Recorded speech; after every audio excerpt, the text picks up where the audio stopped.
Semifinal, along with director Clinton Langley, camera operator Tony Tafares, and statistician Chase Perisher. I'm Carl Schoening.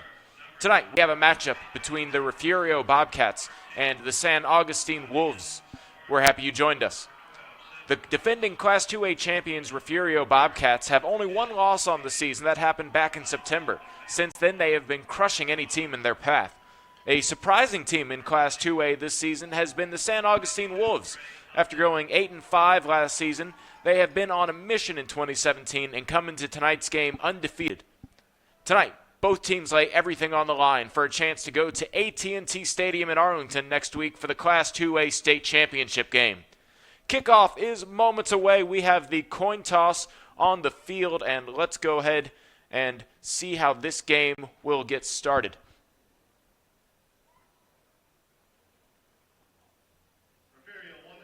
Refugio won the toss, and they have elected to receive. They will be defending the end zone to the south. And kicking in that direction will be the San Augustine Wolves. The Wolves wearing the white jerseys with white pants, red numerals, and red helmets. The Refugio Bobcats wearing the black jerseys with orange numerals, white helmets, and white pants.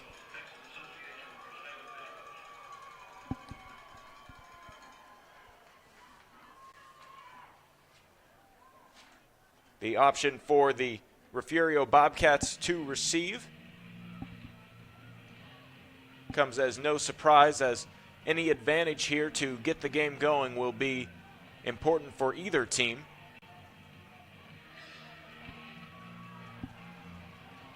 Jake Tinsman, Trent Ross,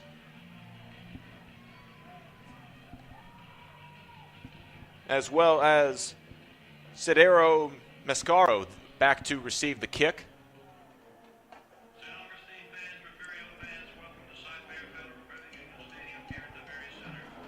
Kicking it away for the Wolves will be Quay Johnson.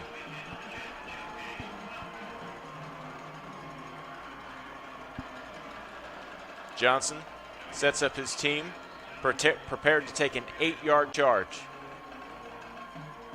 Puts toe to leather. It's a low kick taken by one of the upmen and running towards the 40-yard line, diving to the 39-yard line. Returning it is for the Refugio Bobcats, Donovan Bailey. And that is where the Bobcats will start their first drive. 1st and 10 from their own 39-yard line.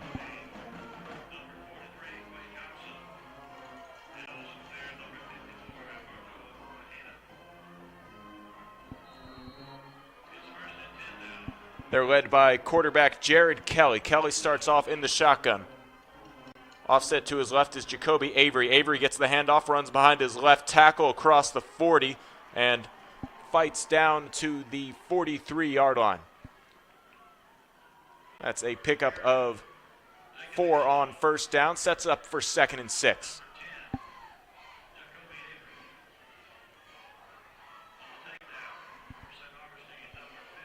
Donovan Bailey out wide right. It's a power I formation. Under center is Avery. He tosses it back to the man Ramirez, and the fullback Ramirez gets that toss, goes around to the right side, and is close to the first down. The official waves him forward. They pick up the first down at the 49-yard line in their own territory. A yard away from midfield, 2 yards away from Wolves territory. We're in the opening possession. We're happy you tuned in. Still scoreless here as we're just getting going at Cy-Fair Stadium in Houston, Texas.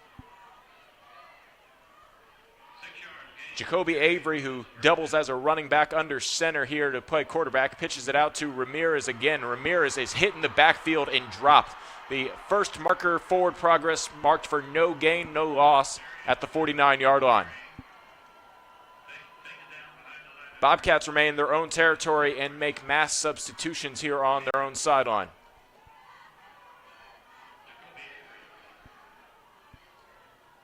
They're going to switch back to Jared Kelly at quarterback. Trips to the right, 2 receivers to the left, empty backfield for Kelly. 2nd and 10 from his own 49-yard line. He drops back, scans to his left, fires to his left. It is caught at the 46-yard line in Wolves territory. The catch made by the receiver Chris Moya, and that is a gain of 5 on second down. Brings up 3rd and 5 here as the Bobcats enter Wolves territory for the first time tonight. Nice quick pass out to the left side. Makes this third down a little bit more manageable. And it looks like they're going to go back to Avery here for the run option. Fakes the handoff to the fullback. Hands it to the man in the backfield running behind his left guard. Picking up the first down to the Wolves 40. The carry made by Yusardo Mascaro. And he picks up the first down on third down for the Bobcats.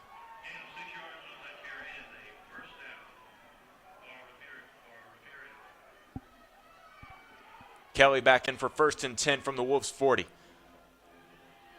Hands it off to Mascaro. He runs to the right side, is able to cut the seam back to the 35-yard line. He's brought down just short of and picks up 4 yards on 1st and 10 down to the Wolves 36-yard line.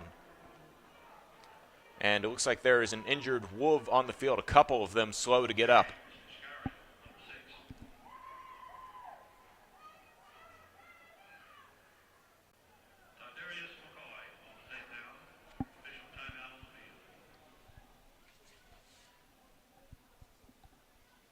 Looks like both Cedric Thomas and Tidarius McCoy are the injured Wolves, and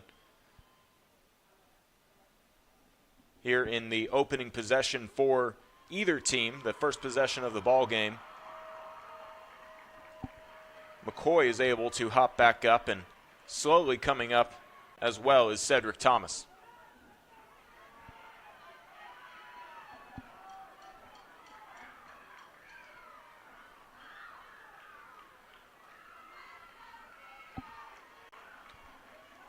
Clock paused here at 9:12 here in the first quarter. It's 2nd and 6. Play about to resume. Jared Kelly in the shotgun. Mascaro offset to his left. 2 receivers stacked on the right side.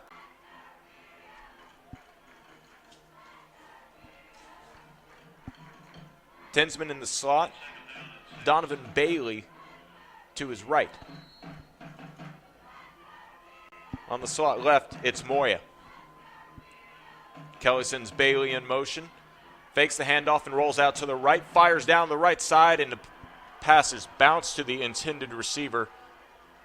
Coming over from the left side, that was Moya, who came from the left side to the right on the slant.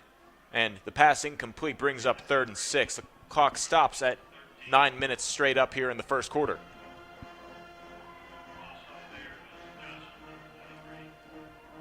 Kelly extending the play there by rolling out to the right, but unable to get enough air under that ball, and now it's going to be Avery under center with 3 men in the backfield with him. He fakes the handoff, and he's going to keep it here to the left side. He's across the 30, the 25, down the left sideline, pushed out of bounds at the 12. He has a first down and a lot more for the Bobcats.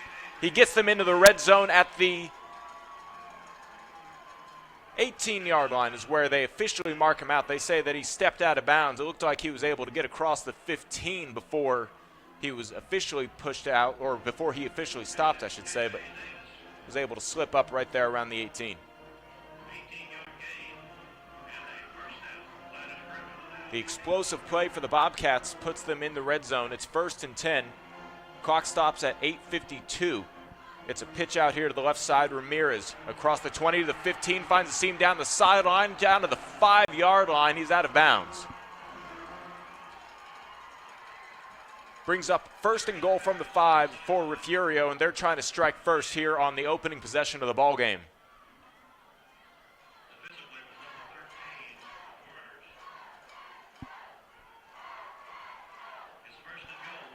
Avery back under center, looking to get the Bobcats into the end zone. Fakes the handoff, and he'll follow his blockers to the right, but he is stopped there on the play. The tackle made by Sir Marion Cartwright of the Wolves. Gain of about half a yard, 2nd and goal from about the 4.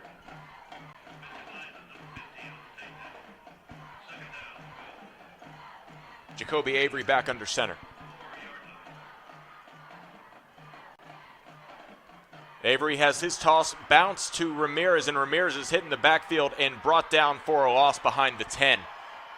He's going to be brought all the way back to the 14-yard line, and Cedric Thomas was the first to hit him.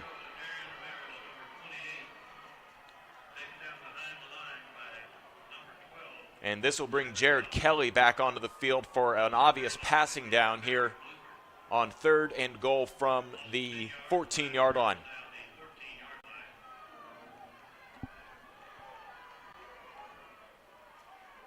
Here's Darian Ramirez to his left. He drops back, scans across the field, fires down the middle. It is caught in the end zone. Touchdown, Bobcats. The man making the grab is Trent Ross, and up ahead 6 is Refugio. 7:18 in the first quarter, and Refugio strikes first on their opening possession.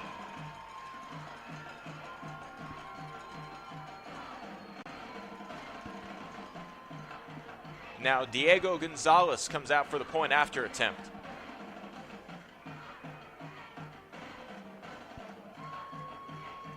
Avery the hold, Gonzalez the kick through the uprights and good. And it's the Bobcats on their first possession striking first. They're about to kick it away here to the Wolves. 7:18 remaining in the first quarter. It's Refugio 7 and St. Augustine nothing, about to get their first chance at the football. Very well done drive there by Refugio, as they were able to overcome a few third down opportunities and a couple mistakes, quite frankly. But overall, they were able to secure the football and make sure that they didn't turn it over when they did have the ball go loose a couple times, and able to recover from some broken plays later on. But just a tremendous throw there, and 18-yard touchdown from Jared Kelly to Trent Ross opens up the scoring.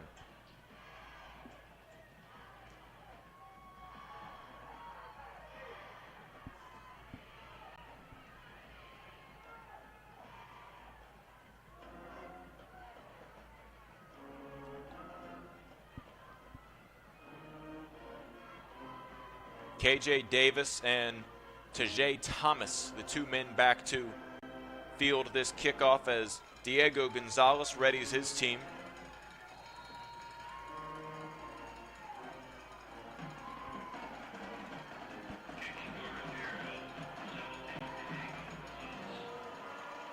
Gonzalez with the straight charge. Actually, now he's going to take a few steps over to the left. It'll be 7 yards run up to the ball.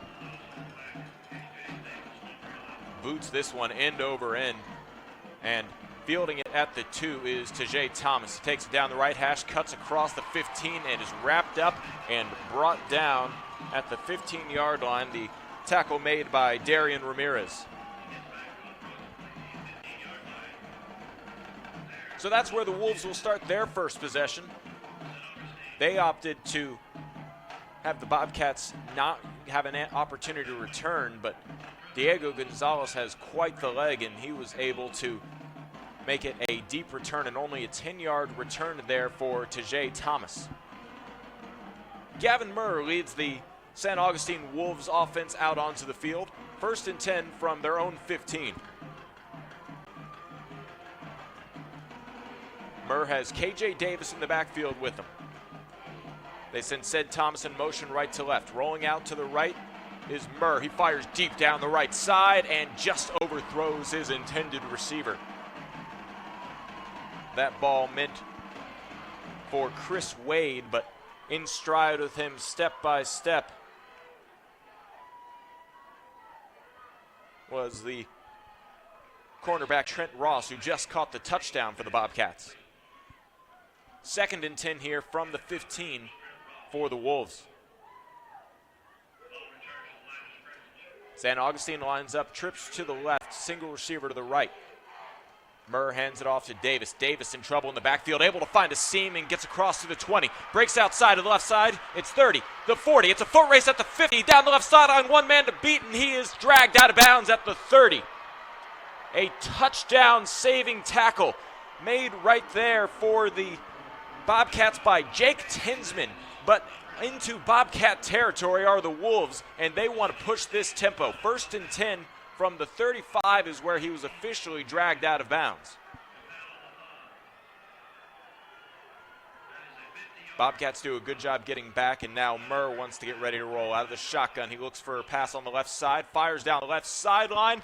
It is bobbled and caught inside the 10 and down to the 5-yard line. Quintivian Borders with the catch. There in recovery again, it was the defensive back, Jake Tinsman, and he's been busy so far. It's a handoff to Davis, but it was bobbled there by Murr, and Murr jumps right back on top of it. 2nd and goal, back to the 10 now after that 1st and goal handoff failure.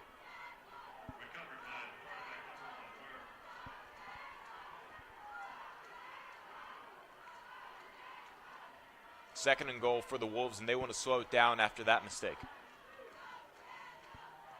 Trips to the right. Single receiver to the left. Davis in the backfield with Murr. Gavin Murr out of the shotgun. Hands to Davis. He stutter steps in the backfield, is able to get behind his center and get to the 5-yard line. Picks up 5 on 2nd and goal.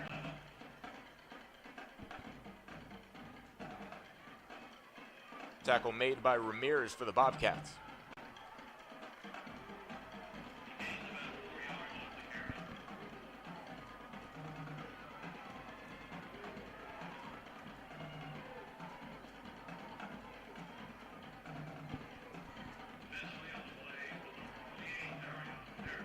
Borders and Johnson lined up on the left side here on 3rd and goal from the 5. It's Wade and Thomas on the right side. Rolling out to the right is Murr, and he stutters and fires in the end zone, overthrows Wade, incomplete. Brings up 4th and goal from the 5, and looks like an early timeout will be used here by San Augustine to discuss their options. 5:14 remaining here in the first quarter. It's Refugio 7, San Augustine in the red zone trying to answer back with a touchdown on their first possession as well. We have a battle of two high-powered offenses here. A 12-1 team going up against an undefeated 14-0 team.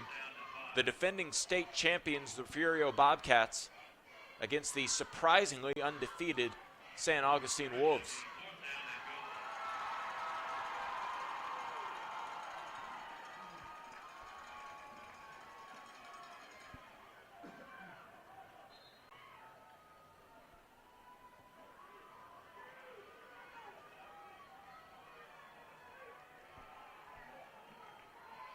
Looks like San Augustine's going to go for it here on 4th and 5. Two receivers bunched up close on both sides. It's Davis in the backfield, an offset pistol with Murr. Murr drops back. Scans, pump fakes to the middle. He's under pressure, rolls out to the right, fires in the middle, wide open. It's Quan Johnson. Johnson with the touchdown, and the Wolves answer back with a touchdown of their own on their first possession. On 4th and goal from the 5, Murr under pressure, able to confidently step into the end, find a man in the end zone. Wide open was Quay Johnson. Now time for the point after attempt. San Augustine will send Alberto Bahana in there, and he's able to complete the point after attempt. We're tied up at 7. 5:06 remaining in the first quarter. San Augustine answers back to Refugio's opening touchdown with an opening possession touchdown of their own.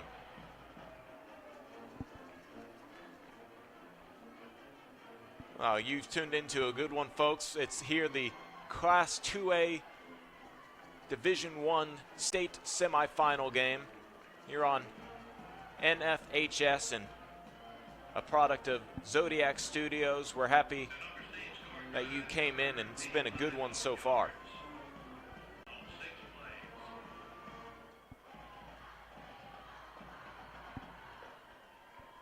Only 16 minutes into this ball game in real time. 10 minutes according to the clock, and we've seen a pair of touchdowns.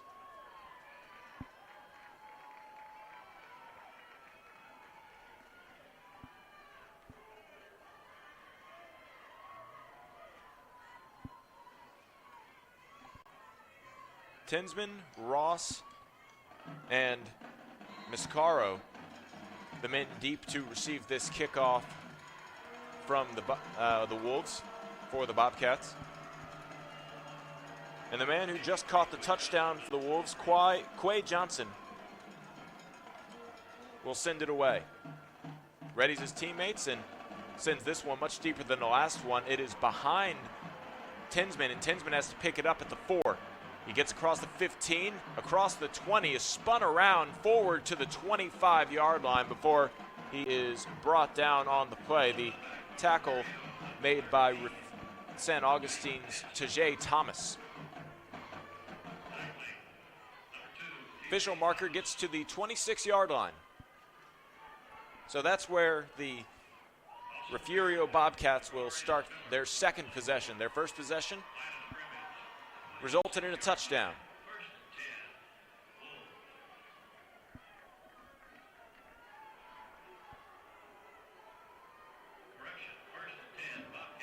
Jared Kelly in the shotgun. Hands it off to Jacoby Avery around right tackle, is able to get across the 30 to the 31-yard line for a pickup of 5 on first down.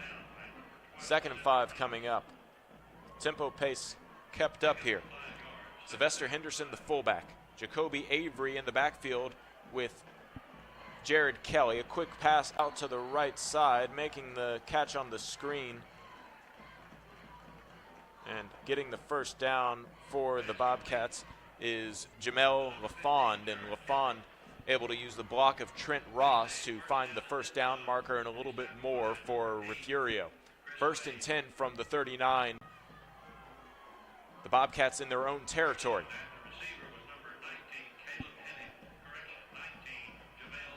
Kelly in the shotgun. Rolls out to the right. Fires off his back foot to the left side, looking for Donovan Bailey. Overthrows him, incomplete.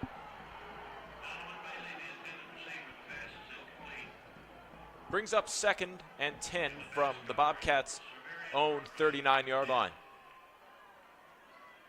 They get substitutions and a new play in there with the clock stopped at 4:23 here in the first quarter.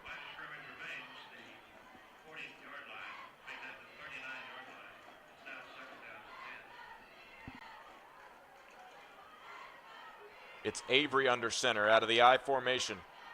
Tosses back to Ramirez behind left guard. Ramirez gets across the 45 and dives to the 46-yard line where he's officially marked down.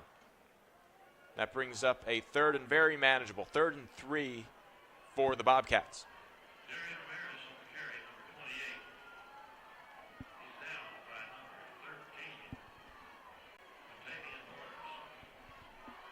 Avery back under center. Tosses to Ramirez. Follows a block behind the left side and is brought down near midfield. The tackle made by Tajay Thomas, but the first down picked up by Darian Ramirez, and the chains move here for Refugio. The Bobcats go on to the Wolves side of the field, and it's a new set of downs. Jared Kelly comes back into the game.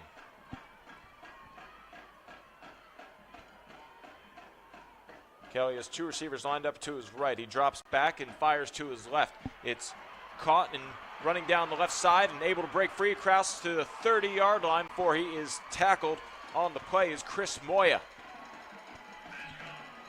Moya tackled there by Borders, but picks up a huge first down to the Wolves' 30. Clock moving here at 3:03 left in the first quarter.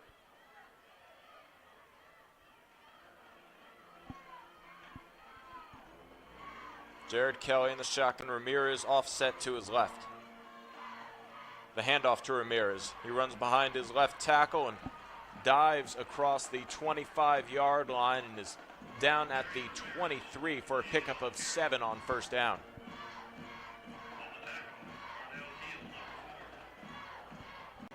Kelly wants to keep the tempo moving out of the shotgun. 2 receivers to his left, 2 men in the backfield with him. And whistles stop this play. We have our first flag of the evening. And it's a false start. This will cost the Bobcats 5 yards. Refugio backed up to the Wolves' 28-yard line now.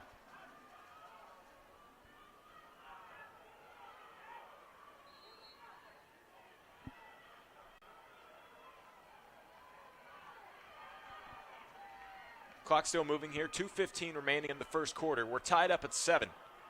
Jacoby Avery with 3 men in the backfield with him. Fakes the toss and now runs to the left side, and he is brought down after a pickup of a couple yards to the 26-yard line. The tackle made by Quay Johnson.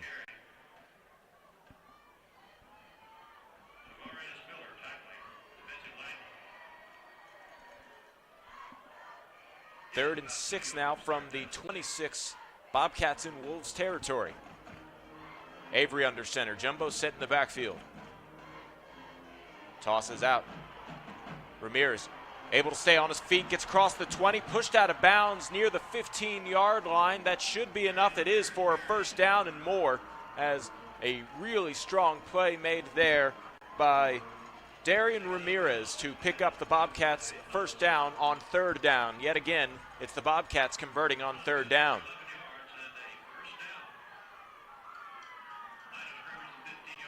Bobcats in the red zone. 1st and 10 for Refugio. Avery stays in the game under center.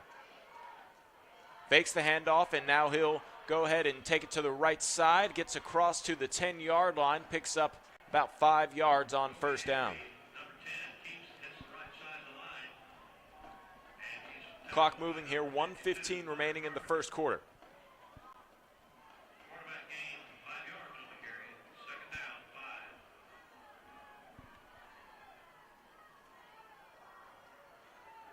Ramirez, the tailback. Double fullbacks here for Ramirez as he gets the toss. Tries to evade a couple tackles, but is brought down at the 10-yard line. The tackle made by Jarvis Miller. Clock stopped here at 53 seconds.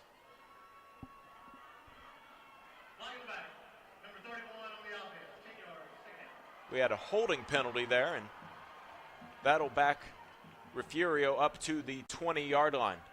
So that's why the clock stopped at 53 seconds. I didn't quite catch the flag. It was there among the bodies, but the calls a holding on Refugio. Now Kelly in the game, empty backfield, trips to the right, 2 receivers to his left. He stumbles backwards but is able to find Donovan Bailey on the right side. Bailey gets to the 10 and then is undercut just inside the 10. The stop made there by St. Augustine's Chris Wade. And that's a huge pickup on 2nd and long to make it 3rd and 4 at the 9-yard line of the Wolves. And just tremendous poise there by Jared Kelly. He was backpedaling and fired off his back foot and was able to find Donovan Bailey, one of their playmakers, and able to get ahead to make this a much more 3rd and manageable for Jacoby Avery, who comes in. And it looks like Refugio will just let the clock expire and go ahead and take this one into the second quarter. And what a first quarter that was. When we come back here on NFHS, it'll be the start of the second quarter. Currently, it's Refugio 7, St. Augustine 7. 3rd and 7 in the red zone for Refugio when we come back.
We're back in Houston, Texas at Sci-Fair FCU Stadium. Carl Schoening bringing you this game here between the Refugio Bobcats and the San Augustine Wolves. Start of the second quarter, we're tied at 7. It's 3rd and 4 for the Refugio Bobcats. They are at the Wolves' 9-yard line. Jacoby Avery will be under center. Ramirez is the tailback, and he gets the toss, runs to the left side, and is able to get across the 5, stops short of the end zone. The tackle saving the touchdown coming from Sir Marion Cartwright. That's enough for the first down, though, so it's a 1st and goal for the Wolves. Excuse me, the Bobcats.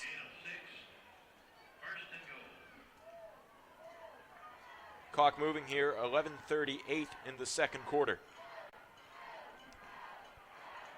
Breaking the huddle quickly is Avery out of the shotgun. He rolls to the right, calls his own number, and is in the end zone for a Bobcat touchdown.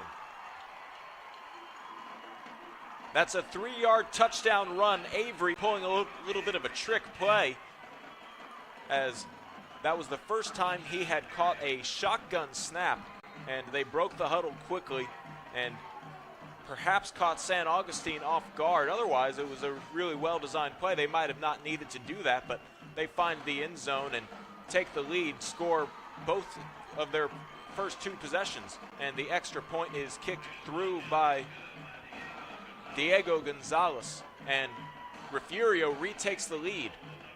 They're ahead 14-7 here, and it'll be San Augustine with an opportunity to answer back yet again.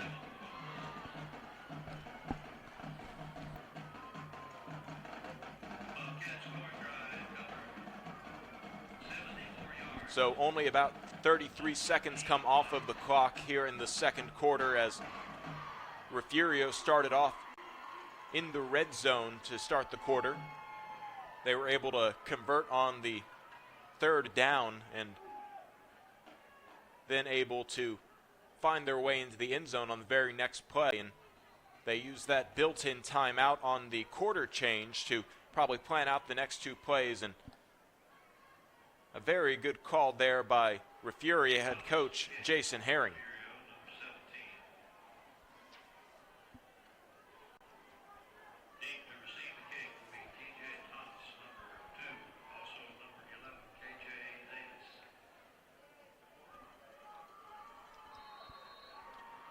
Tajay Davis and KJ Davis back deep to receive this kick from Gonzalez, and they're waiting behind the 10. Diego Gonzalez prepares his angle, takes his 7-yard charge, and end-over-end kick taken by Tajay Davis at the 8. He finds a seam down the right side across the 30, the 40, gets the midfield at the 50. He's pushed to the sideline but stays in bounds, and he is brought down at the 20. Wow, what a run.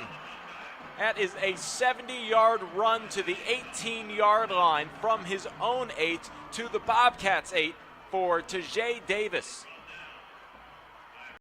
Excuse me, that's Tajay Thompson. I beg your pardon. Tajay Thompson with just an amazing run.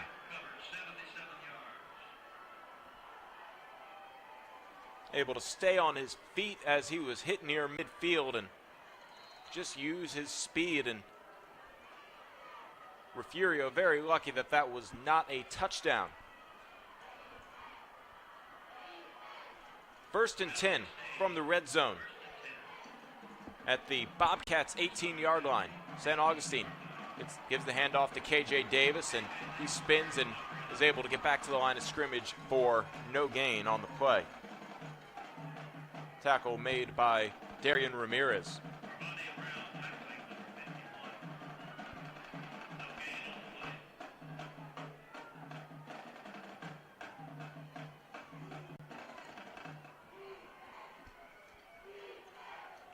Gavin Murr, the quarterback, 2 men in the backfield with him.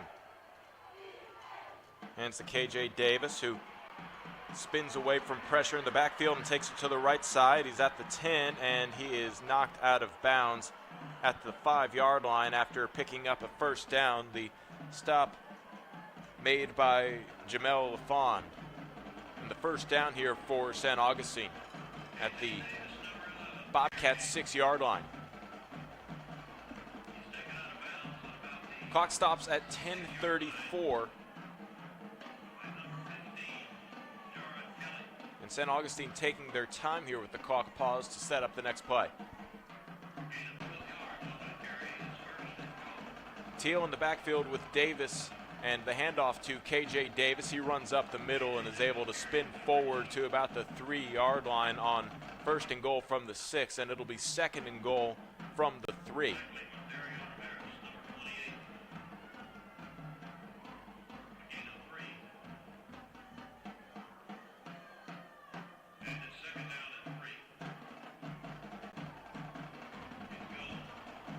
Wade and Thomas lined up to the right side. It's a handoff to KJ Davis, and he's able to easily find his way into the end zone for a 3-yard touchdown for St. Augustine. And St. Augustine, thanks to Tajay Thomas's big return on the kickoff, is able to move in the red zone very easily and answer back with a touchdown of their own. And it is 4 for 4 if you like offense. It's 4 possessions for either team, and it's 4 touchdowns.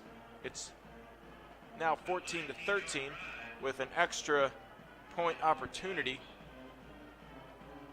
for Alberto Behana, and he misses his extra point opportunity. So this could come down to the kicking game tonight. 9:57 remaining in the second quarter. Refugio holds on to a 1-point lead. It's 14-13. St. Augustine, with their second touchdown, has made it a 1-point game.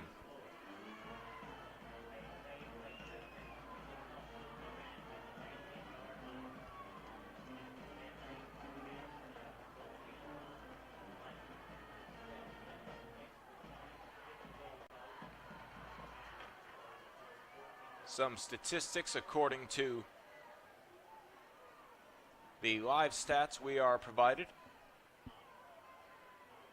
First downs here, it's 9 for Refugio and 3 for St. Augustine.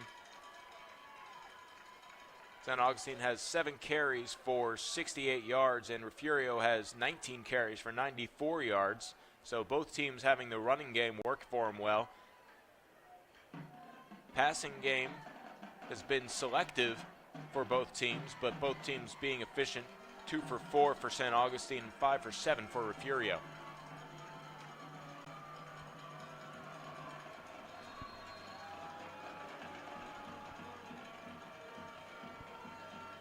Trent Ross, Chris Moya, and Jake Tinsman back deep to receive this quick kick from Quay Johnson. Johnson with the head straight charge, kicks it to the left side, bobbling it and going out of bounds is Tinsman, and the official will decide that he stepped out of bounds at the 18-yard line. So Tinsman thinking a little bit more about moving before catching the ball. Lucky that the ball didn't bobble into the field of play, and Refugio will start off with a 1st and 10 at their own 18-yard line.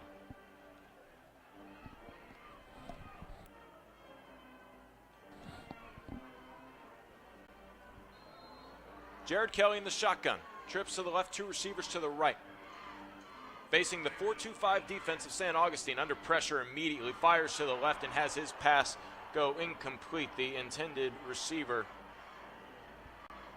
was Chris Moya. Clock stops at 9:49 here in the second quarter. It'll be 2nd and 10 for Refugio.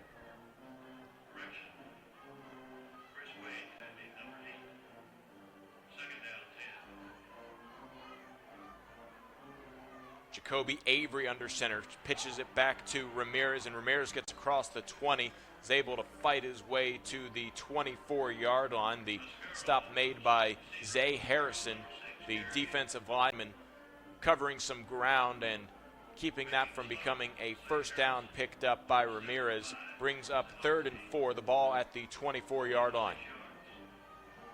Refugio in their own territory. Remaining under center is Jacoby Avery.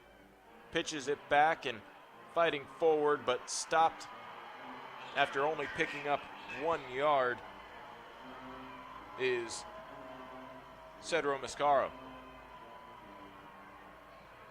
Brings up 4th and 3, and Refugio considering going for it right here, it looks like.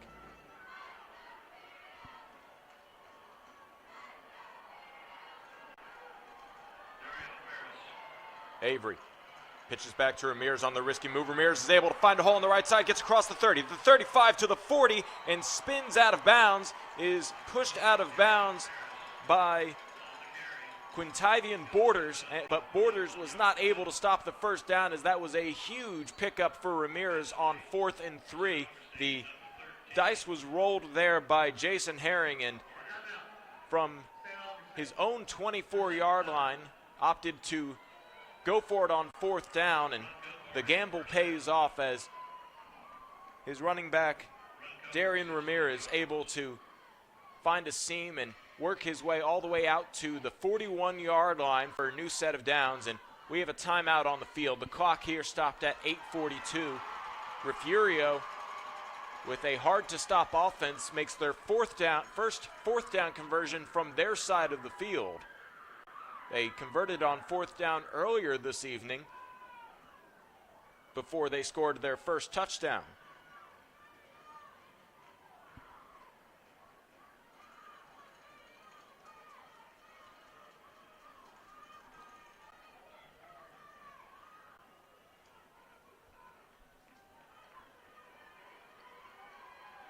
Refugio with a new set of downs, 1st and 10 from their own 41.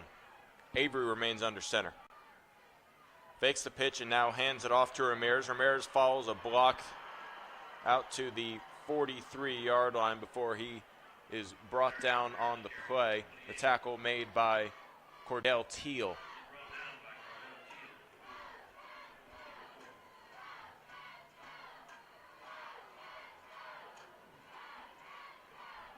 Second and 7 from the 44. Avery under center. Pitches it out. Ramirez cuts back at the line of scrimmage and is able to fight his way forward to the 48-yard line before the tackle made by Sir Marion Cartwright. 3rd and 3 now with the clock moving at 7:55 until halftime.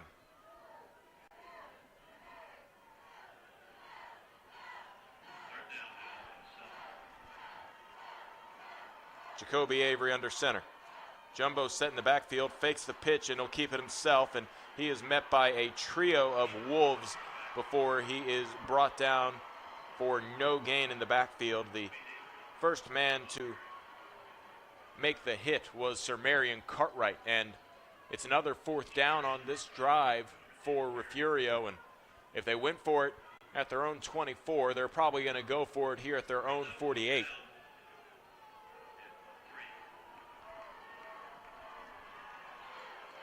And that's the decision here as Jacoby Avery is under center with the right side stacked. A pitch out to his tailback. Ramirez makes a shifty move across midfield, has a first down and more across the 40 and down to the 37-yard line. There's a flag on the play after Quay Johnson makes the tackle. Let's see what the laundry is about.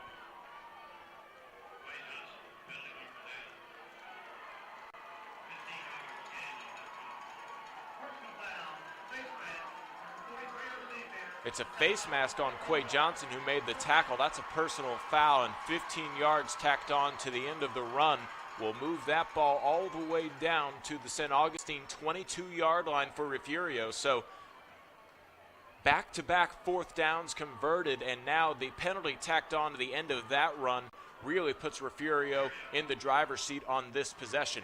It's another pitch out to Ramirez across the 20, the 15, down the right sideline, drags a defender into the end zone. Touchdown, Refugio. The man on the score for Refugio.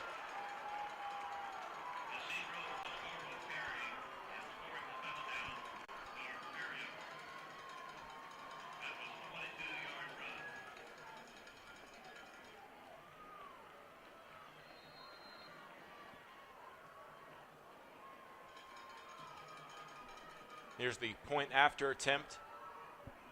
Gonzalez tees it up and sends it through. And Refugio adds on to their lead. It's now 21-13, 6:35 remaining in the second quarter. After the run by Cedro Mascaro puts them ahead by 6 more. The Wolves with their work cut out for them. They've answered back both times after being scored on. Can they make it 3 for 3 on touchdowns after giving up a touchdown? That's the question here. And also the question will be, do they go for 2 now with the questionable kicking game and the need to catch up eventually? They need to get into the end zone first before they can do that.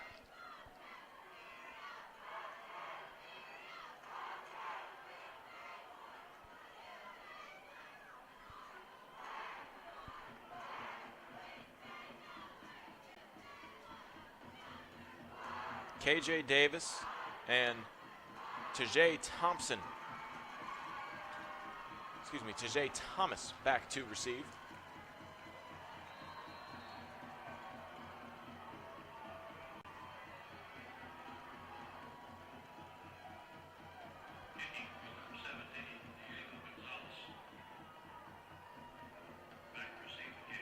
The kick from Diego Gonzalez is a short charge this time, and it's a high end-over-end kick that takes a bounce near the 15. It's taken by Davis, and he's able to fight his way across the 20 before being shoved out of bounds by Trent Ross at around the 24-yard line.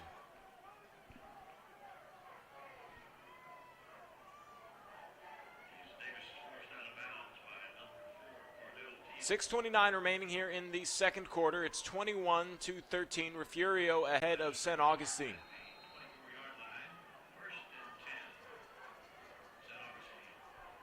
St. Augustine has scored touchdowns on both of their possessions but missed the extra point on the most recent one.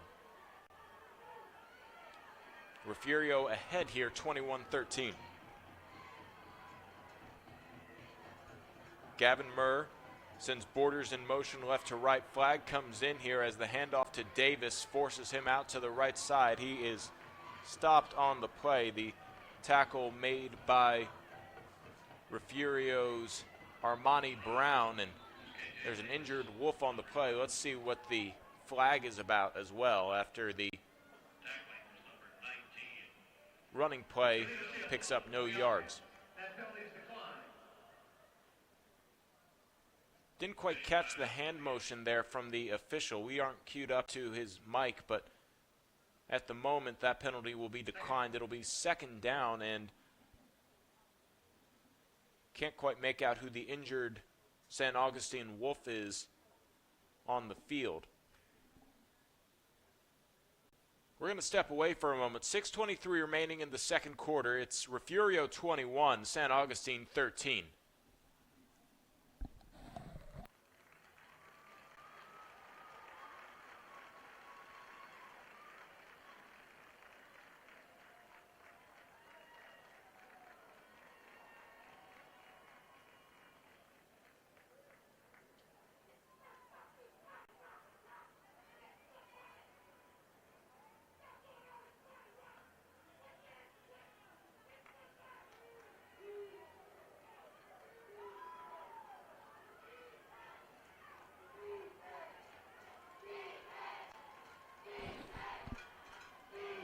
DJ Holman was the injured Wolf on the field. He was able to walk off under his own power, and the clock continues to move here at 6:20 remaining in the second quarter. It'll be Murr dropping back under pressure from Jacoby Avery. He has to roll out to the left and just throw this pass away, and he gets it across the line of scrimmage, incomplete, and the clock stops at 6:13. Third down now for St. Augustine.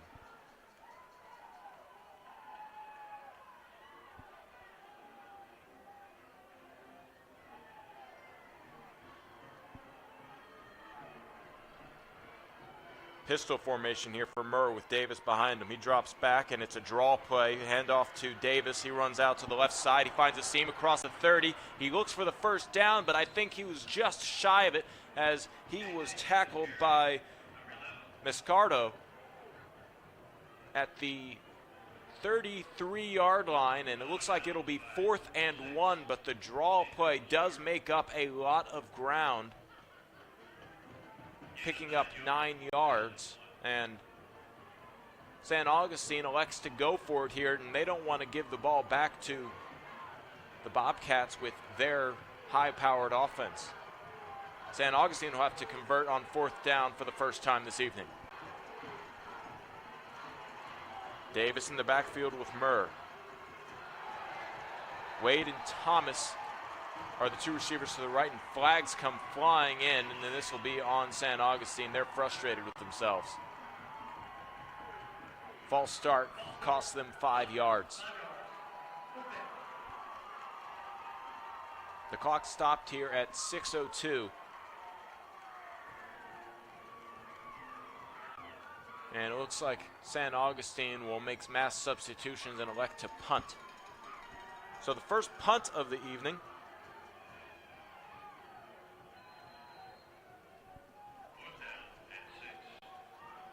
Murr, the quarterback, also the punter. Kicking it away to Trent Ross, who's waiting on the other side of the field at the 40.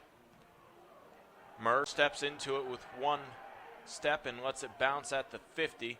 It takes a Wolves roll to around the 48-yard line, and that's where they pick it up. And the ball goes back to Refugio. 5:51 until halftime. Refugio with the lead and the football. It's 21-13 as the Bobcats get possession back near midfield.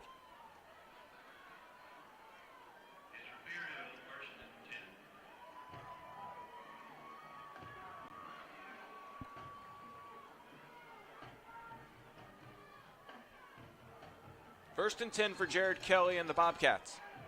I beg your pardon, it'll actually be Jacoby Avery who will be the quarterback, and now a timeout called as I think there was some confusion on the Refugio sidelines as to who should be in the field, as Miscaro was the tailback, but I think they were waiting for Darian Ramirez to actually be one of the men in the backfield. So a timeout used here with 5:51 remaining here in the second quarter.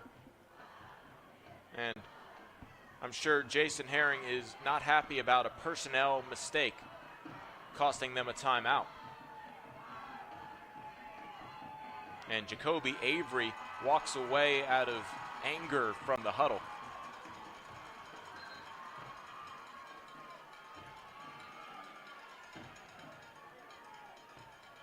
Avery, one of the leaders here emotionally and as a talent for the Bobcats, making sure that his team is all on the same page here. He's the running back and the quarterback at times. First and 10 from their own 48, Refugio with the toss back to Ramirez. Ramirez runs around on the right side, gets a good block, spins at the 50, stays on his feet, and is able to get to the 47-yard line before being brought down by Quay Johnson.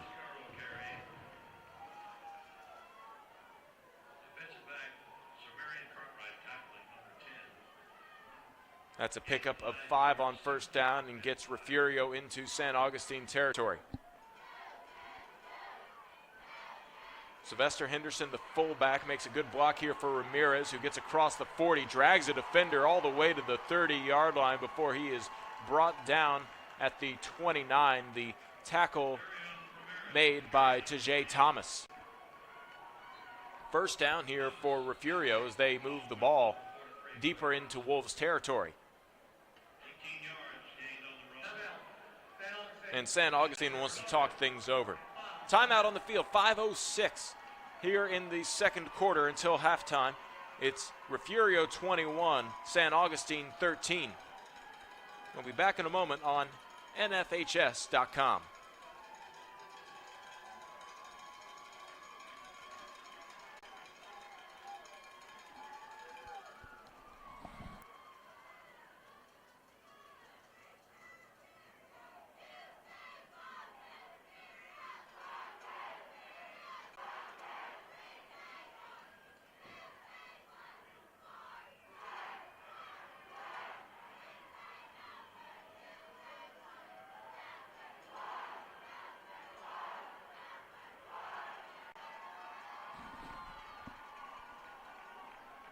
5:06 remaining here in the first half. It's Refugio with the lead and the football.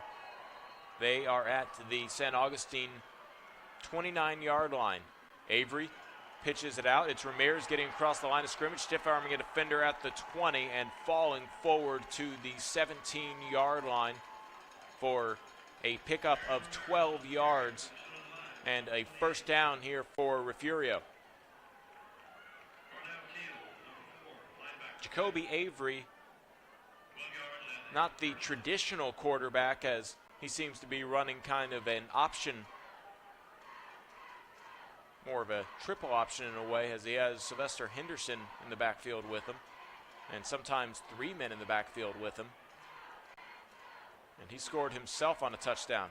Here's a pitch out, and weaving his way to the 10 as he runs to his right is Mascaro, and flags come in after the play. And let's see what this is about, as Mascaro was able to get inside the 10 and was close to the first down. After the play, unsportsmanlike, number 58, on the offense. And it is first. It's an unsportsmanlike conduct called on Refugio, and that'll back them up 15 yards. That was really close to the first down, and I think they're going to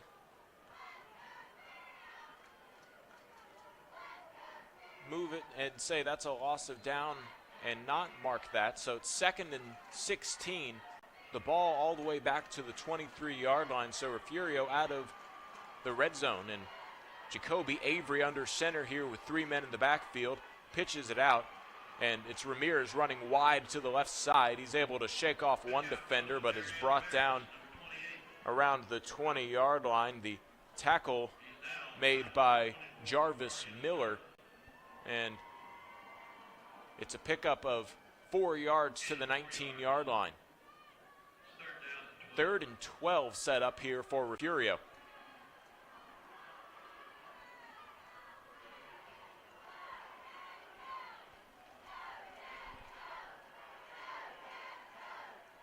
Jacoby Avery pitches it out, and it's Ramirez running between his right tackle and right guard, able to zip his way across the 15 to the 10-yard line, just shy of the first down, and it'll be 4th and short at the 9-yard line.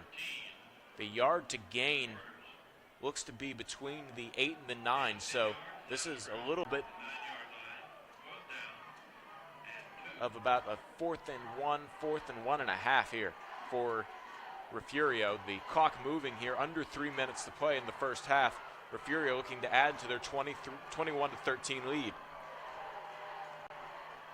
Jacoby Avery under center, and they are able to get the the San Augustine Wolves to jump off sides. The flags come in, and that was just eagerness, probably on a hard count there by Avery, and should be 5 yards for Refugio, and that is what the officials call.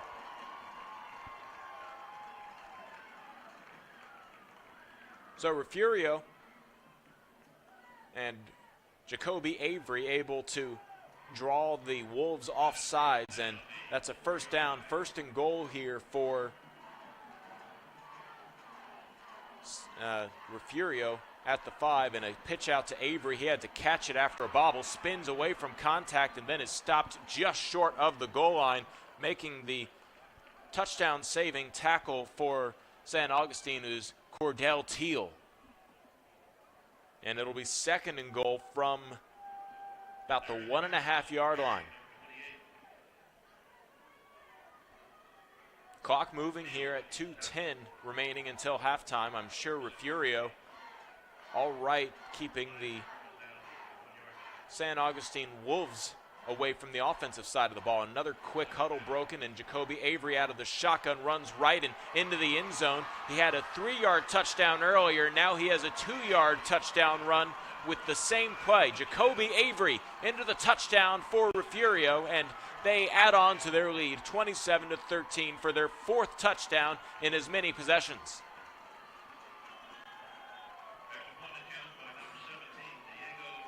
And Jacoby Avery, just getting done with his touchdown, will hold here for the point after attempt as Diego Gonzalez is ready to tee it off.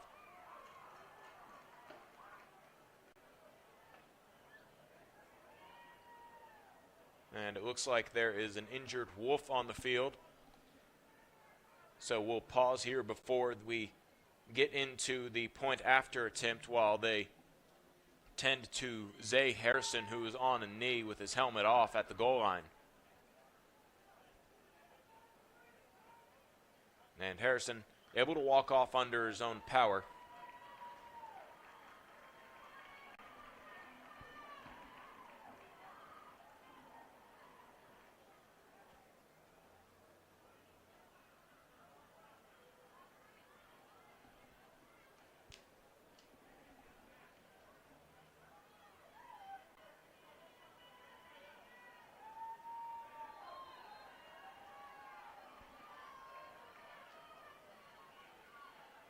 And now Diego Gonzalez will get the hold from Jacoby Avery. The kick is a booming one through the uprights and good. And it's Refugio adding on to their lead, 28-13 with 1:54 until halftime. Refugio has been unstoppable on the offensive side of the ball, and San Augustine hasn't been too shabby themselves. They've scored 2 touchdowns in 3 possessions, but here in the state semifinal game, Refugio has been all business. Even in that earlier possession right there that just resulted in a touchdown, they used the timeout to make sure that the right personnel was on the field, and things probably would have been all right if they hadn't, but they just wanted to stop the confusion, and everybody was clearly, visibly upset over the minor mistake. They're the defending 2A champions, so you can understand the demand for perfection coming into tonight's game. Speaking of perfection, San Augustine undefeated on the season, not looking for their first blemish of the season to come here, only 1 game away from the state championship game. A trip to Jerry World is on the line.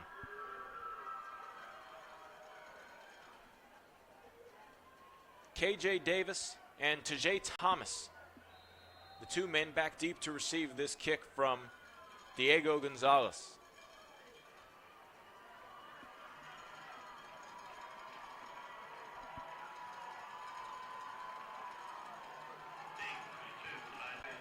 Gonzalez sends this one high and short, and Davis has to fight with one of the up men, and it's able to be picked up and sidestepping a defender and able to get the room down the left sideline and hit out of bounds by Gonzalez at midfield. The return made by Cordell Teal. And despite the helter-skelter beginning of that, the Wolves able to find their way into Refugio territory at the 48-yard line as Davis and Teal bumped into each other. In that case, it's kind of reminds me of an outfielder running into an infielder, and I assume that in that case the man behind in the back of the play gets the call, hey, that's my ball, but Teal almost had it lose possession. Luckily the Bobcats were nowhere near it, and then Teal was able to recover and get it into Refugio territory. Now here is Gavin Murr. Murr has to roll out to the right. On 1st and 10, fires it down the right side, and it bounces into the hands of Tajay Thomas. That pass incomplete. Clock stopped at 1:39 here in the second quarter. 2nd and 10 now.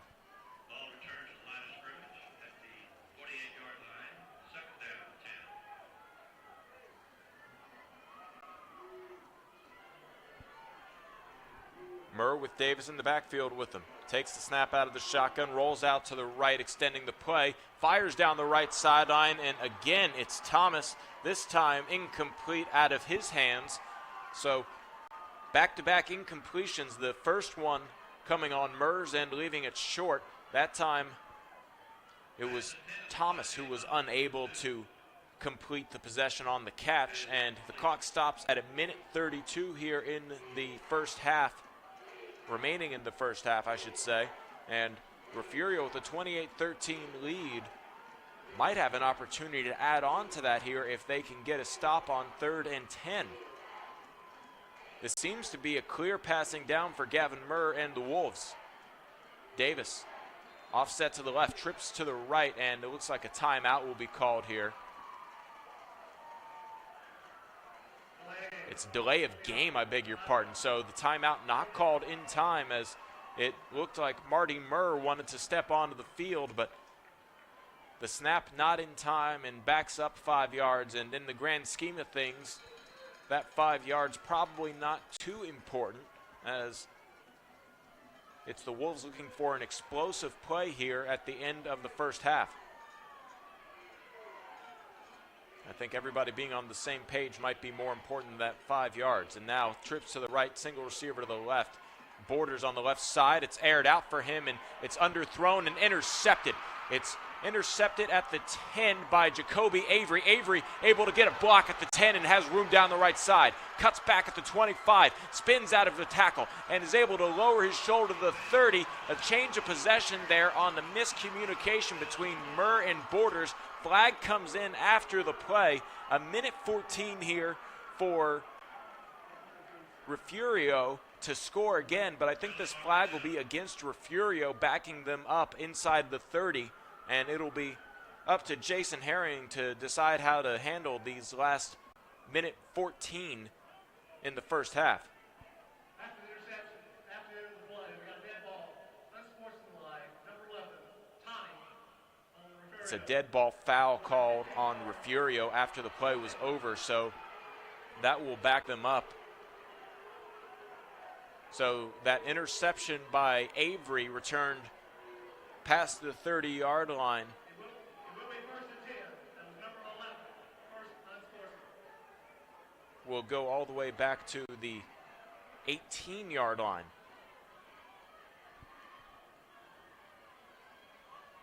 So 1st and 10 from the 18, Refugio in their own territory.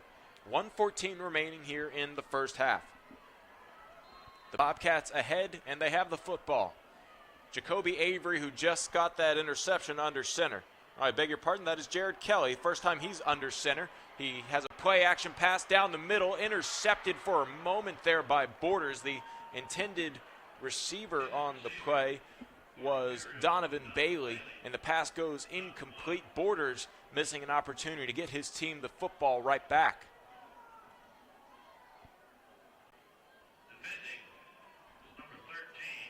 Clock stops here at 1:06.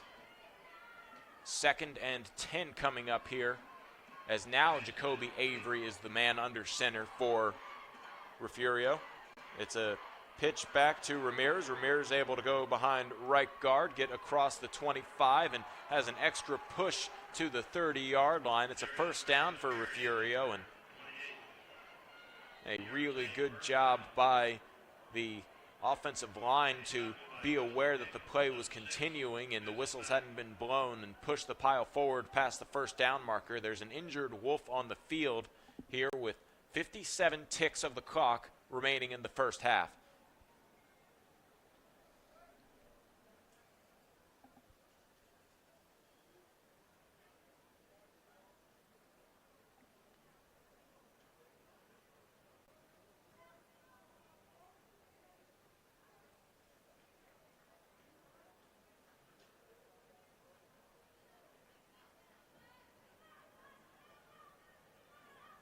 Can't quite make out who the injured San Augustine player is at the moment.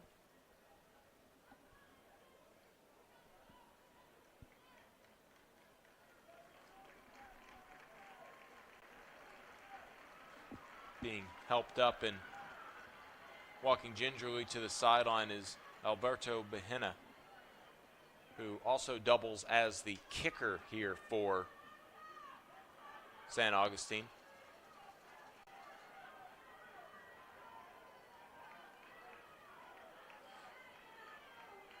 Being helped to the sideline.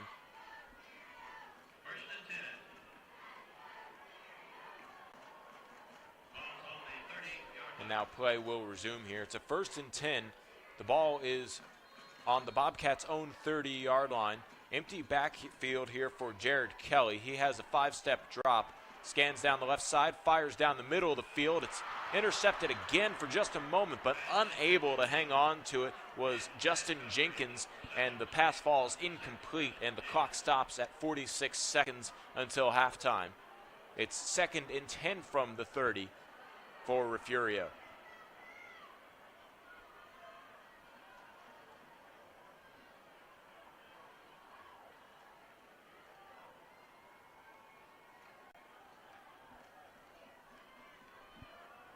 I formation here for Jacoby Avery. A pitch out to the right side and running to the right side and picking up about 10 yards out to the 40-yard line was Mascaro, and Mascaro does pick up that first down for Refugio, and the clock stops move the chains here with 38 seconds left until halftime. Clock resumes, and a timeout called here by Refugio with 29 seconds left in the second quarter. Refugio ahead 28-13 over San Augustine, and the Bobcats certainly would like to add on to that lead here, but they're caught at their own 40 they reset the clock now to 30 seconds, and it looks to me like Refugio setting up several plays here, and this might be their opportunity to get Jared Kelly some reps. The sophomore quarterback has been splitting time with the senior running back, Jacoby Avery, at the quarterback position.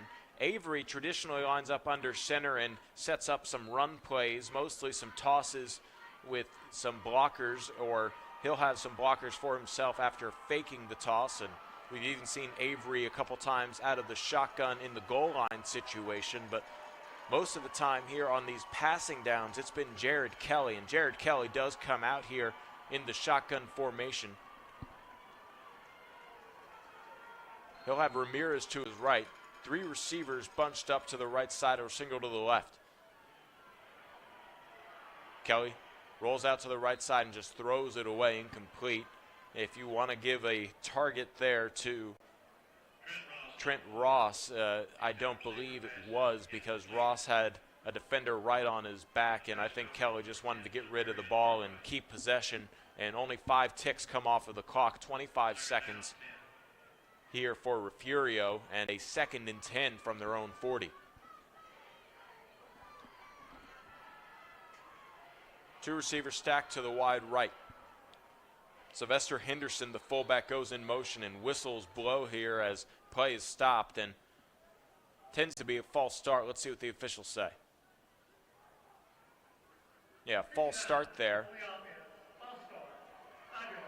That's a 5-yard penalty that backs up Refugio to their own 35-yard line and sets up a 2nd and 15 here for Jared Kelly.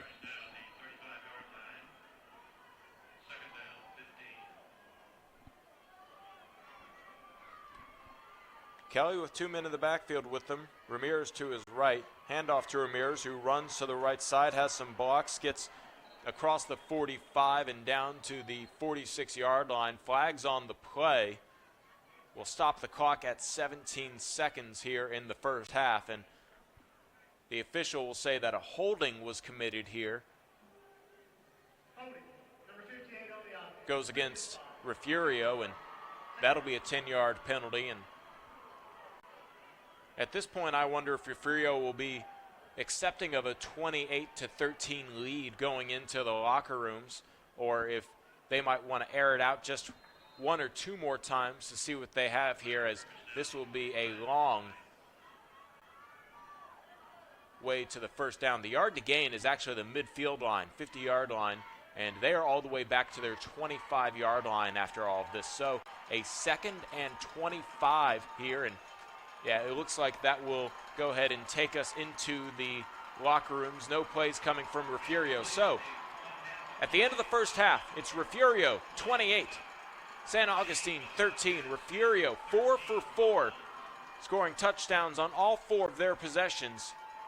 San Augustine with their work cut out for them as we head into the locker rooms. We'll be back in a moment here on NFHS.com.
The start of the second half is about 6 minutes away here between Refugio and San Augustine. Carl Schoening along with Clint Langley, as well as, give me a minute, I know it, Tony. Tony Tavares, thank you. I had it written down, but our camera operator, Tony Tavares, our producer, Clint Langley, and I got that right, Clint. Yes, thank you. We are happy you tuned in here at the NFHSnetwork.com, and we are going to go ahead and get you some halftime statistics. First off, let's get you some team numbers, starting for the leading Refugio Bobcats. They have 18, a whopping total of 18 first downs. Rushing yards, they have 37 attempts and have netted 245 yards. From the air, they have 56 yards and have attempted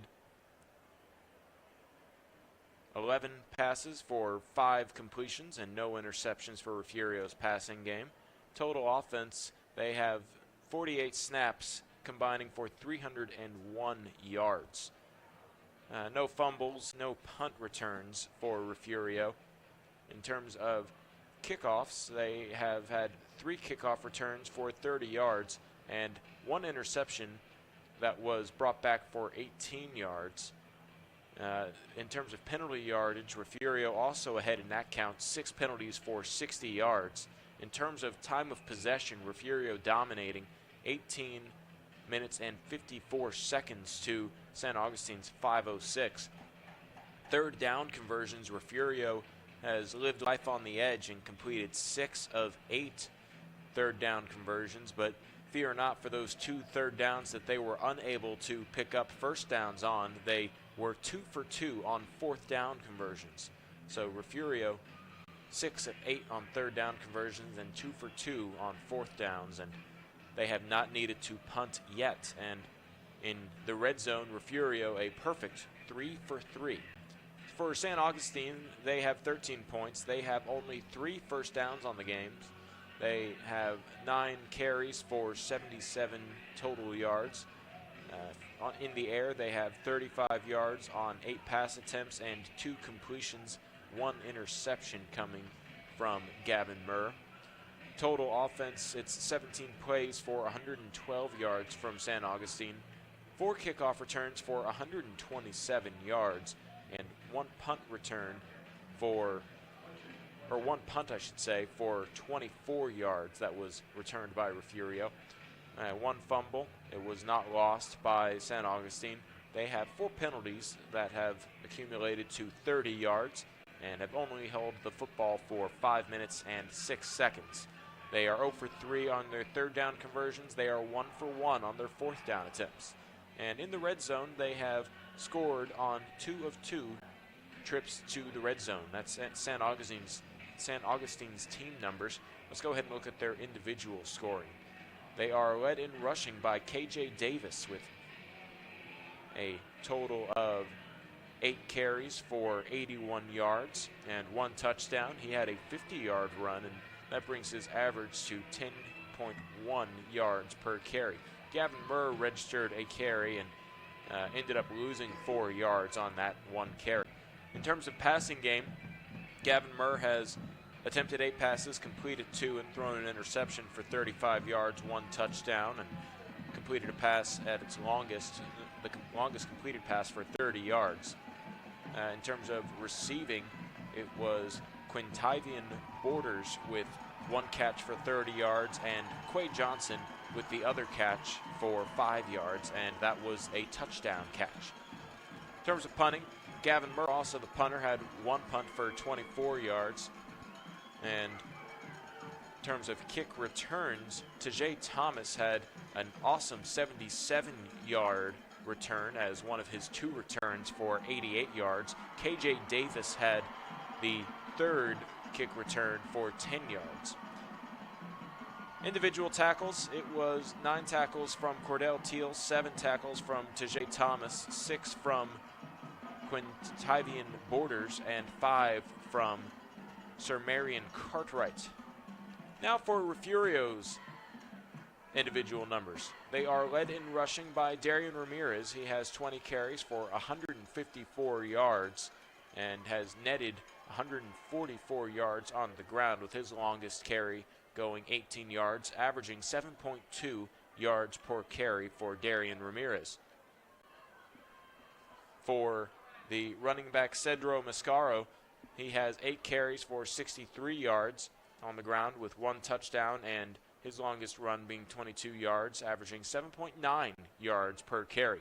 And Jacoby Avery, who has been running back and quarterback tonight, has 9 carries for 38 yards and 2 touchdowns, with his longest run being 18 yards and an average of 4.2 yards per carry. Passing, Jared Kelly is 5 of 11 with 56 yards and a touchdown.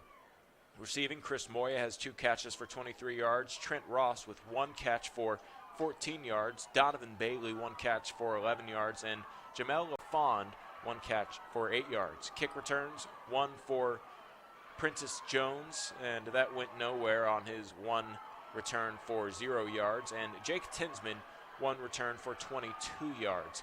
It is the start of the second half now. It is Refugio kicking it away to San Augustine, and San Augustine needs to score in a bad way against this high-powered offense. Your score here now, starting off the third quarter, it's Refugio 28, San Augustine 13. Carl Schoening and the rest of the Zodiac Sports crew here, bringing you this broadcast live on NFHSnetwork.com. Diego Gonzalez takes his 8-yard charge and sends this football end over end. Back to receive the kick is Tajay Thomas. He takes it on the right hash mark at the 10 and is able to scamper his way to the 23-yard line before being brought down on the play. And it'll be the 23-yard line where San Augustine starts here in the second half.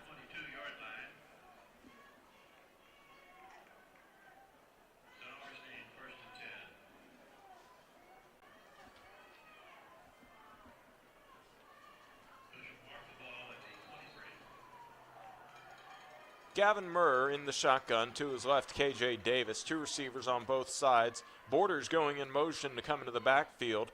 It's a bobbled handoff picked up by Davis at the line of scrimmage, and he's able to get past the 35-yard line, picks up a first down, and somehow a broken play results in a first down as Davis was able to follow the momentum of the ball, pick it up, and the tackle made there by Trent Ross after the first down was made by KJ Davis. So Lady Luck smiling in favor of San Augustine. Could have easily been a turnover on their half of the field. Instead, it's a first down.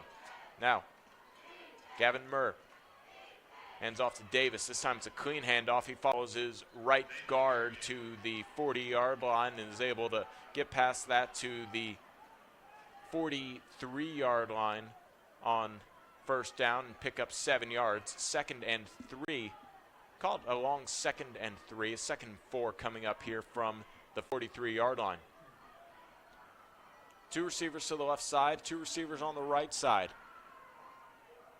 Murr drops back, looks for a pass, fires down the right sideline, has a man open, and it is incomplete. The intended receiver on the play was Chris Wade, and he couldn't quite come down with it. The defender was Trent Ross, and Ross in stride there, able to do a good job covering Wade and keeping him from getting it. Clock stops at 10:53 here in the third quarter, and it'll be Murr with a 3rd and 4. He's going to keep it himself. Run to the left side, looking for a block from Borders. Tries to stretch the play out to the left side, and I don't even think he got back to the line of scrimmage. That'll be close as he was pushed out of bounds by Mascaro. And they think it will be a loss of about half a yard, making this 4th down and a full 4 yards. And the punting unit comes out for San Augustine. So after a fortunate first down to start off this drive, it will be 3 downs later to force a punt. Trent Ross back deep to receive this punt. He's waiting around the 25-yard line. Gavin Murr, in a hurry, claps his hands and is able to get the punt off, but a whistle stops the play. Flags come in. False start looks like will be the call here. So 5 yards backs this punt up, and the ball will be placed around the 38-yard line. Call it the 37 is where the ball is officially marked, and Trent Ross will move himself up 5 more yards just in front of the 30. Murr takes the snap. One step to his right and lets the ball drop inside the 40, and it takes a Wolves roll to the 31-yard line into Bobcat territory, and Refugio will start there. So only a minute and 32 seconds come off of the clock here in the third quarter, and the Wolves punt away the ball to Refugio, and the Bobcats have an opportunity to extend their 28-13 lead.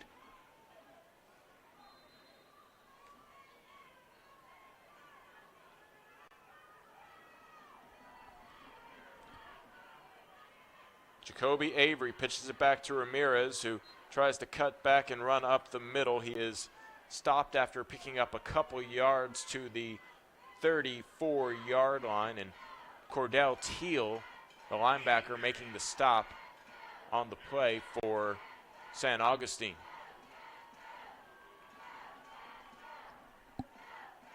Jared Kelly now comes in for Refugio. Has 2 men in the backfield with him. The fullback, Sylvester Henderson. And it's a handoff to Ramirez, who goes around the left end, is able to find some room across the 35 and is undercut at the 40 and falls forward for the first down at the 42-yard line. And the chains are moved here for Refugio. The clock keeps moving at 9:43 here in the third quarter. The running game will be the friend of Refugio here, as they had an unstoppable offense. They were 4 for 4 in their 4 possessions, scoring touchdowns in the first half. Jared Kelly in the shotgun. Ramirez offset to his left. The snap is bobbled. I beg your pardon. The man taking the carry is Mascaro, and Mascaro able to work the bobbled snap into positive yards across the 45 to the 47-yard line.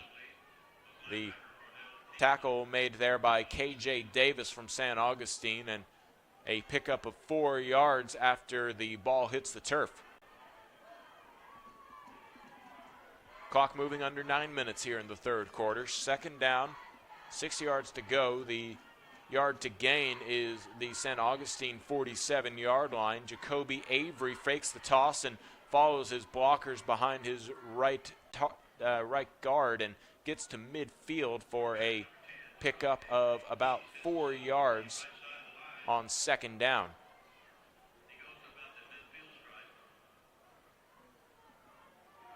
It'll be 3rd and 2 here from between the midfield line and the San Augustine 49-yard line.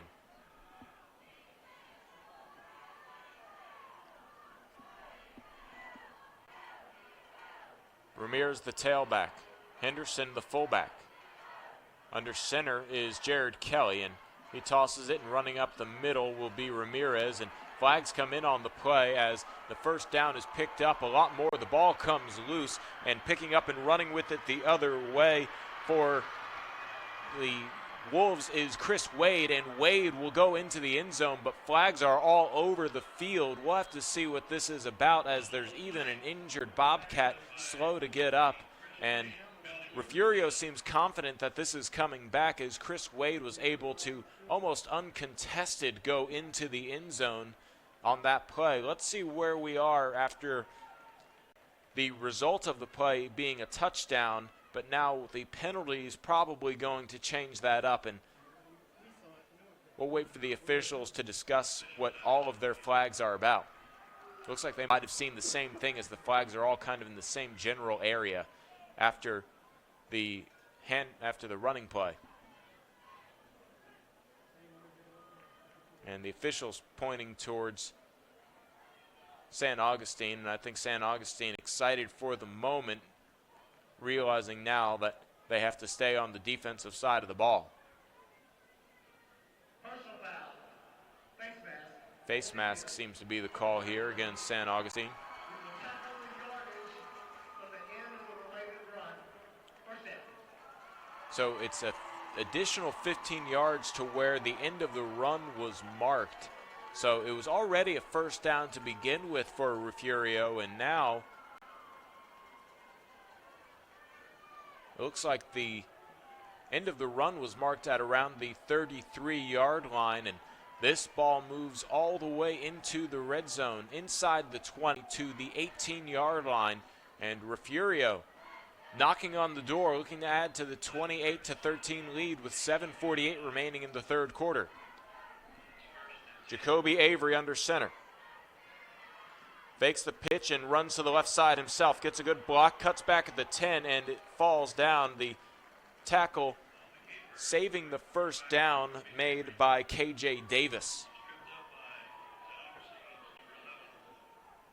It'll be 2nd and 1, ball at the 10-yard line. Yard to gain, it looks to be about the 8.5, 9-yard line. Substitutions being made here, but I believe Jacoby Avery will be the man under center. A pitch back to Mascaro. He runs wide to the right side as Metten breaks a tackle at the 5-yard line, stretches for the end zone. Touchdown, Refugio. The big run by Cedro Mascaro. He gets into the end zone after breaking a tackle at the 5 and scores 6 more for the Bobcats.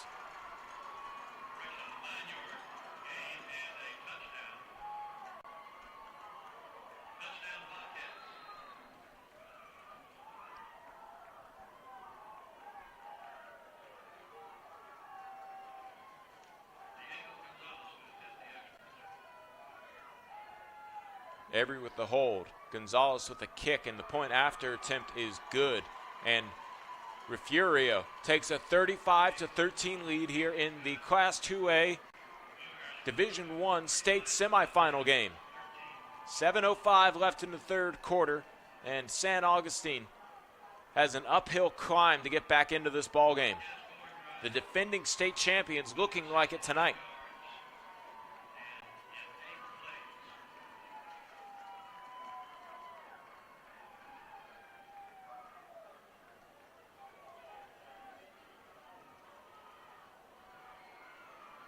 It's a clear evening, about 55 degrees outside, a perfect game perfect night for football weather. And Refugio staying warm by staying ahead on the scoreboard.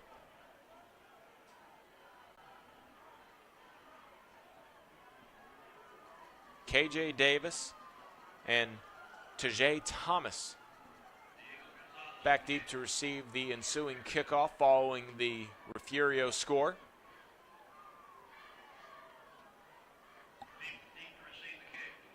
.7:05 here in the third quarter. And Gonzalez gets his team lined up and ready to kick it away.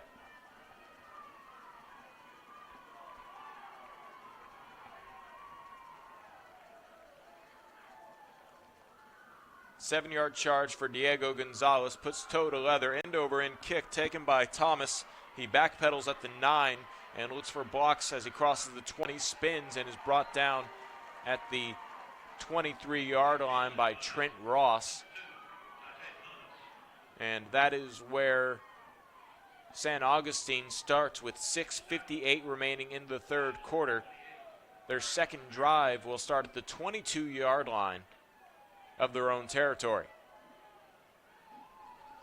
Thomas, as we mentioned earlier, had a long run for 77 yards on a kickoff return, and since then Refugio has given him a lot of respect. Here's Gavin Murr in the shotgun, drops back on a 3-step drop, rolls out to the right, has room to run. At the 25, he looks for a space and was unable to find the crease as he dives for the 30. A flag comes in the area of a hold, and this might back up San Augustine.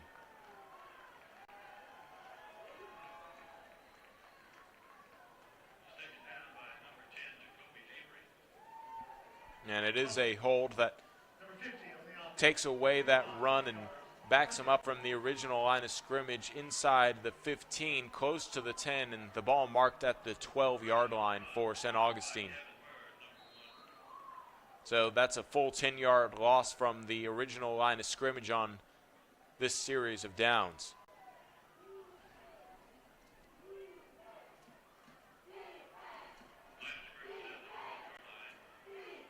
Gavin Murr with Davis in the backfield with him, hands to Davis, who runs behind his right guard and gets to the 20-yard line and gets that 10 yards back as he was brought down on the play by Trent Ross.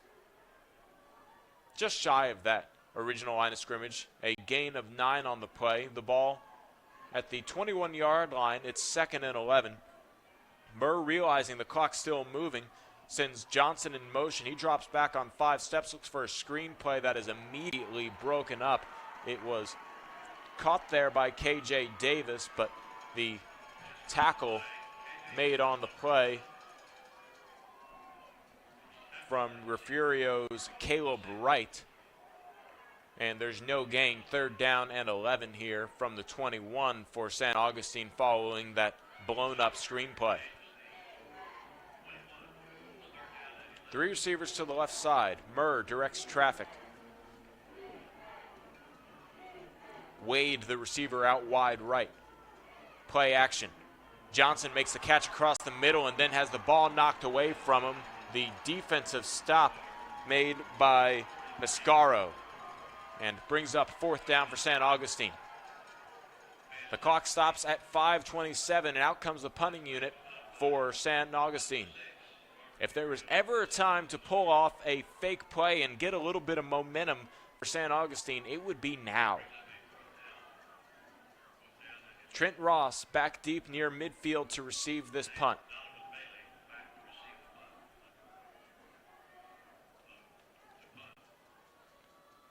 Murr will punt it though. Sends this one to the left side of the field. It takes a Wolves roll across midfield towards the 45. It wobbles a little more to the 44-yard line before being touched down by Justin Jenkins. And great field position here for the high-powered Refugio Bobcat offense. 1st and 10 from their own 44-yard line, and with 5:13 remaining in the 3rd quarter, you have to imagine Refugio could create an insurmountable lead with a score here and good clock management. Jared Kelly will be the quarterback. He's in the shotgun. Jacoby Avery, the back in the field with him. A handoff to Avery. He follows a block to the right side across midfield. He is brought down by Zay Harrison after picking up about 7 yards to the 48-49 yard line.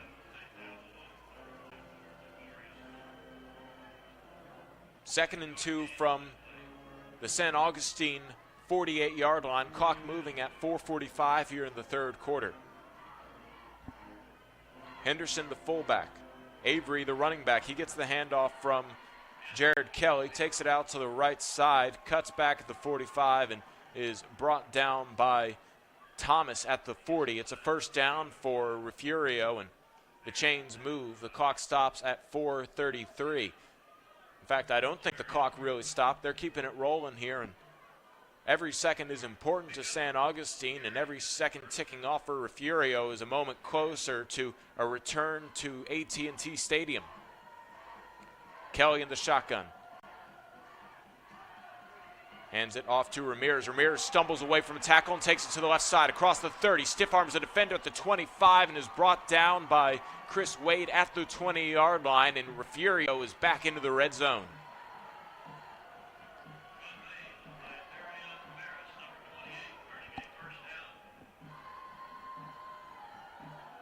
Under 4 minutes to play in the 3rd.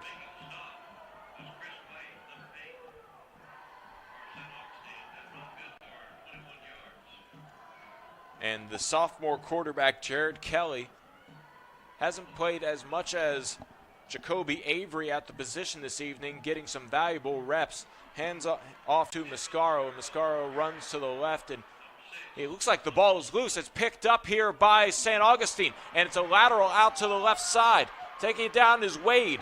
Wade across the 25 to the 30, looking for blockers in space across midfield. The 40, the 30. This is the momentum St. Augustine needs. The 15, 10. Chris Wade in the end zone. Touchdown, Wolves.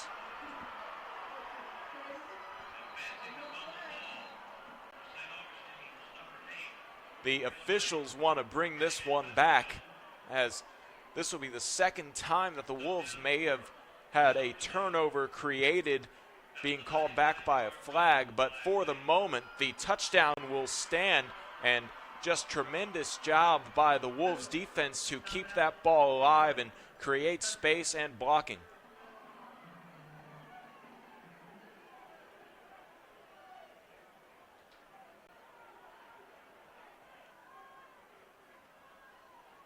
And it looks like, I don't believe there were any penalties there on St. Augustine, so the play will stand, and it will be a Wolves touchdown with 3:14 remaining in the third quarter. And that momentum I talked about potentially on that fake punt is now picked up here on the defensive score by St. Augustine. And now this is the Wolves' first touchdown since their second possession. They're going to go for two as they missed the point after attempt on the last one. It's Davis in the quarterback position. He hands it off to Borders. Borders wants to stretch the play out to the right side. He's into the end zone for the two-point conversion, and a momentum shift here for St. Augustine. 3:14 left in the third quarter. Refugio knocking on the door, turns it over, and it becomes a Wolves touchdown the other way. And the score now, 35-21. Refugio still ahead, about to get the football back.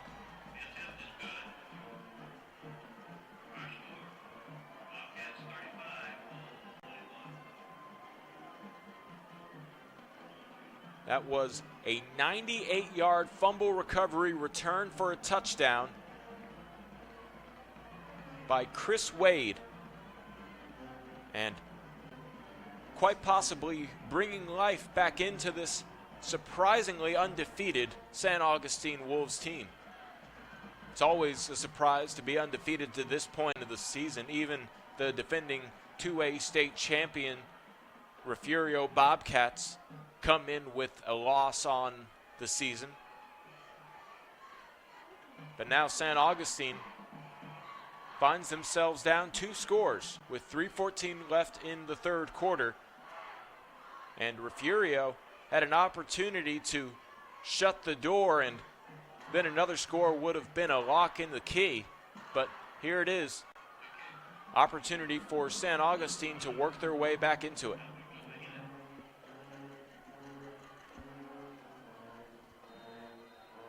Jamel LaFond back around the 20 to receive this kickoff. And it looks like it'll be Gavin Murr who will take a very short charge here, maybe an onside kick attempt, and this one doesn't travel the necessary 10 yards, and we'll have an illegal procedure flag come in, I believe, or no, it'll just be a easy enough return here for, I beg your pardon, it'll be Refugio who gets the ball at the 45-yard line. The ball has to travel 10 yards before St. Augustine can go ahead and try and make a play on it, and that one only goes 4 yards according to the official. So a gamble there doesn't quite pay off at the moment for St. Augustine, and Refugio has the ball in Wolves territory at the 44-yard line. Jared Kelly in the shotgun, 2 men in the backfield with him. It's a handoff to Jacoby Avery. He goes around left in and falls forward for a gain of 4 yards to the 40-yard line as he is stopped on the play by Hunter Carpenter. 2nd and 6 from the 40. Again, the time ticking, and every second is a moment closer to victory for the Bobcats and less time for the Wolves here to add on to their comeback attempts. Jacoby Avery will go under center. Pitches it out to Ramirez, who hurdles a blocker and spins at the 35-yard line, still on his feet at the 30, and is brought down at the 25-yard line and officially marked down at the 26. The tackle was made there by Tajay Thomas, and he's a little slow to get up, but he's all right. Clock resumes moving here. 2:15 left in the third quarter, and I wouldn't be surprised if Refugio was still holding on to the football at the end of the third quarter. It's Avery on a pitch out to Ramirez. He goes behind his right end, is able to get inside the 20, inside the 15, drags the defender across the 10, and is down inside the 5. Thomas unable to bring him down on his own, needed some help, and saving the touchdown was Zach Garcia. And now with the clock stopped here for an injured Bobcat on the field, a minute 57 remaining in the third quarter, and it looks like Refugio might have an opportunity to score here before the end of the third quarter, and they probably will, the way this offense moves inside the 5 and has been moving all night, to be honest with you, as that fumble return from Chris Wade for a 98-yard touchdown was the first time this evening that the Bobcats were unable to score on an offensive drive. And that was also the first defensive score of the night for either team. The Wolves huddling up, and this is how they scored 2 touchdowns already with Jacoby Avery. They break the huddle real quick. He goes into a shotgun, and here it is, the same general play. They stack the right side, and a whistle stops the play, and it looks like some confusion on Refugio's side of the ball will result in this timeout. And I think Jason Herring wants to talk to our referee. The play clock was winding down, and I think at the moment, Herring just wanted to make sure that everything went well here. With a minute 57 left in the third, Refugio has a chance to add to their 35-21 lead.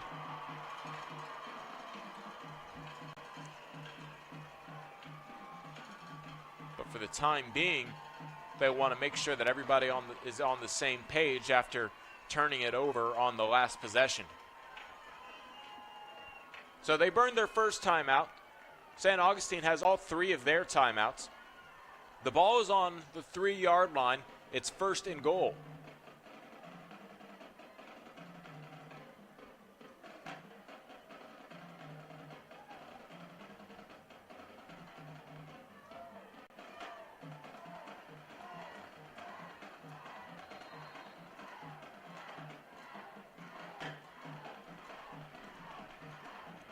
Jacoby Avery gets that direct snap. He follows his blockers into the end zone, and it's a 3-yard touchdown for Avery and Refugio.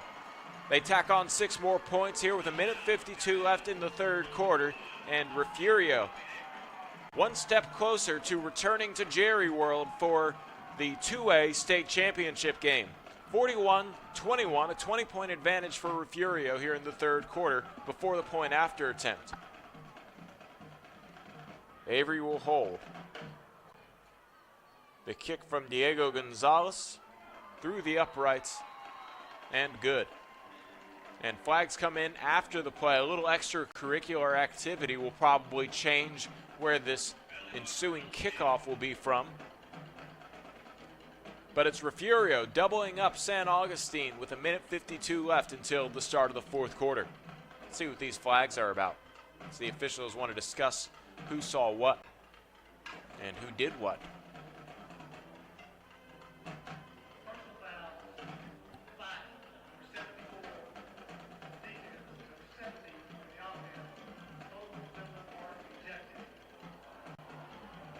Seems like the penalties offset there, as personal fouls were committed by both Refugio and San Augustine players, and I don't believe that will move the kickoff from the 40-yard line here, as Refugio is about to send it back to San Augustine for what would be their second offensive series here in the second half.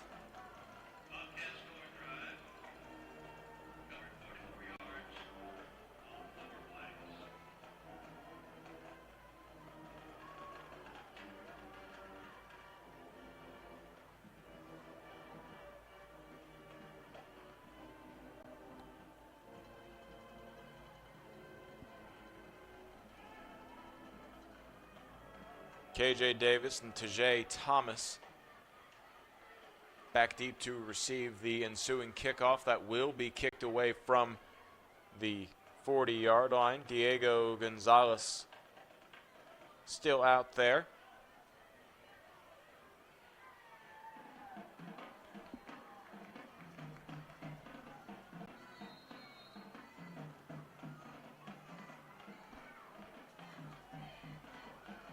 Sometimes you have to wonder if these kickers would ever get a break for their potential backup after a busy night like this from Gonzalez and a comfortable lead. But no, Gonzalez will kick this away, a 70-yard charge, toe to leather. End over end kick is a beauty that sails behind Thomas. He thought he had it, but it had a little extra juice on it, and he had to run back to the 5, and he still finds room across the right sideline. He's at the 20, the 30, the 40, and he is shoved out of bounds.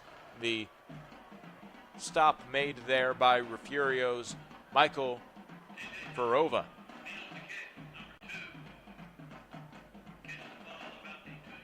So the ball officially marked at the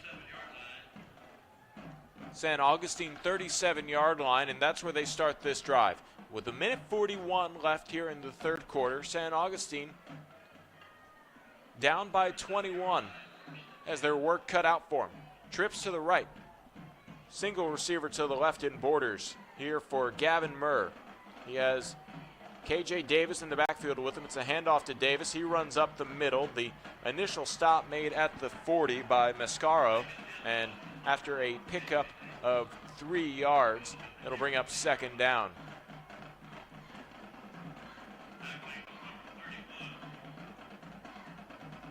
Clock moving here at a minute 20 remaining in the third quarter. Murr in the shotgun. He has 3 receivers to his right side. He drops back on a 3-step drop, fires across the middle. It's thrown into some traffic and broken up by a couple defensive backs on the Refugio side. The intended receiver was Quintivian Borders. And third down is brought up with the clock stopped at a minute 2 left in the third. At this point, I imagine every fourth down should be gone for the Wolves as they find themselves down 3 scores. But, you know, I guess it's possible that they think that they could come back if they play it safe. But we'll find out here if the opportunity comes up. It's a draw play, or excuse me, play action here down the right sideline. The pass is complete at the 30-yard line. What a catch by Chris Wade over the defense of the Bobcats' Prentice Jones. And a flag comes in here, and this might negate that tremendous catch, as it looks like everybody's heading back to where this play started, and that catch might not count.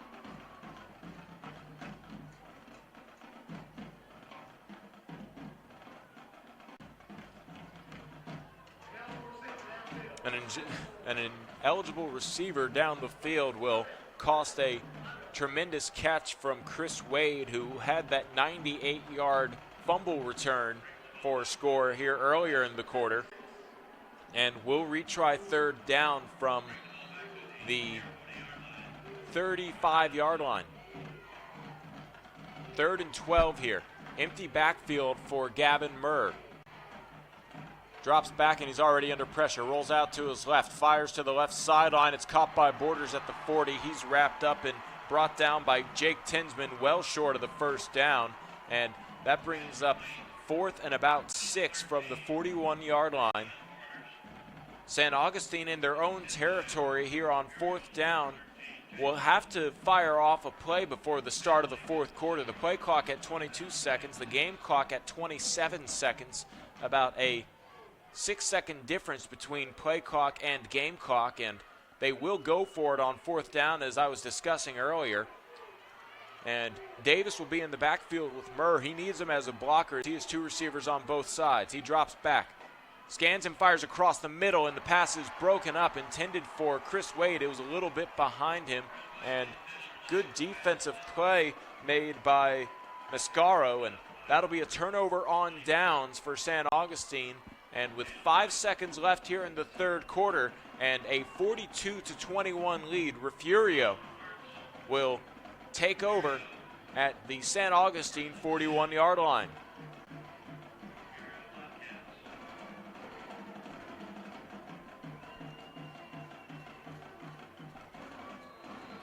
It'll be Jared Kelly in the shotgun with 5 seconds left in the third quarter. Two receivers to the right side, 2 men in the backfield with him. The running back offset to the right is Jacoby Avery. He runs behind his right tackle. He is hit at the line of scrimmage and is able to bounce off that to the 39-yard line before he's met by a pack of wolves, and that will do it for the third quarter. So, after 3 complete, it's all Refugio as they lead 42-21 here over San Augustine in Cy-Fair's FCU Stadium. I'm Carl Schoening along with the Zodiac Sports crew. We're happy you tuned in here. The start of the fourth quarter to decide who goes to AT&T Stadium in Arlington, Texas for the 2A state championship game. We'll be back in a moment.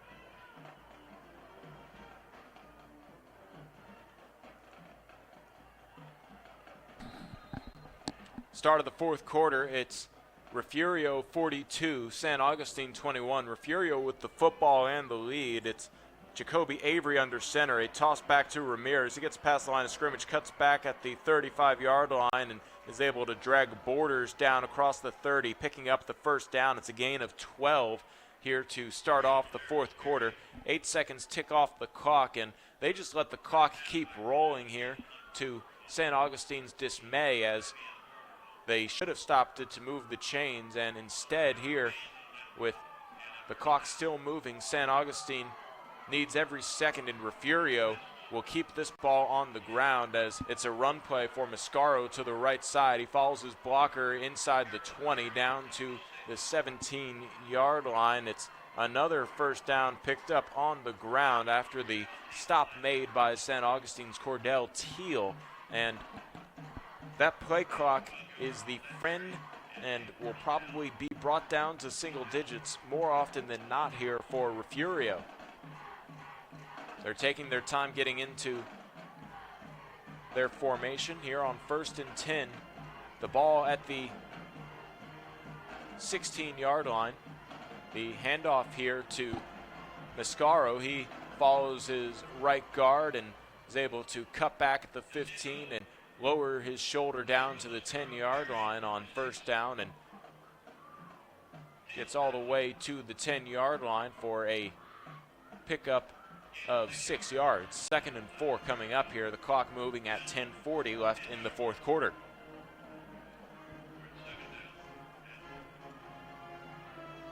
It's a pitch out to Mascaro. He goes around right in, follows the block from Henderson inside the 5, and is met by a slew of defenders at around the 4-yard line. Making the initial hit was Quintivian Borders.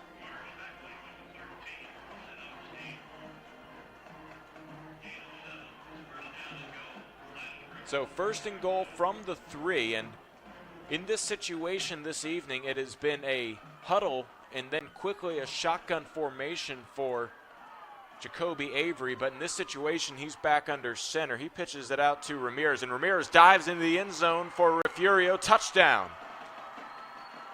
Avery can't get all of the touchdowns here with 10 minutes straight up to play. It's Ramirez finding the end zone for the Bobcats, and Refugio taking a 48-21 lead. And they can just feel the back of their eyes burning from that Jumbotron at Jerry World as they imagine a return to AT&T Stadium as Diego Gonzalez kicks through the extra point. And your score with 10 minutes left in the fourth quarter, the Refugio Bobcats 49, San Augustine Wolves 21. We'll be back in a moment here on NFHS Network.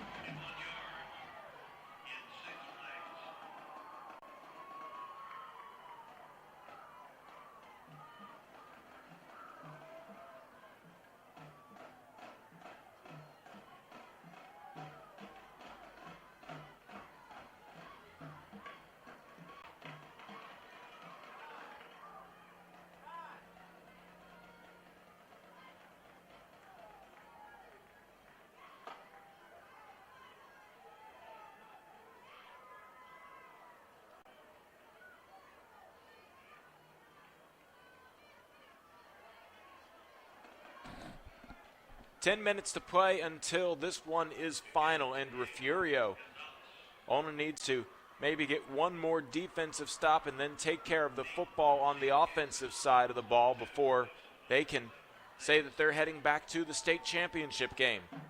San Augustine looking for a couple miracles strung together here in the final 10 minutes to get back into this one. It'll be a short charge by Diego Gonzalez. He sends it high and short and lets his coverage catch up to it. It's caught by one of the upmen, and that is Justin Jenkins, being brought down inside the 40 as they've come to respect Tajay Thomas there, who was back deep to receive the kickoff, and he had a 77-yard kickoff return earlier in the ballgame and back in the first half, and now here the ball marked at the 40-yard line. It'll be 1st and 10 for Gavin Murr and the San Augustine Wolves.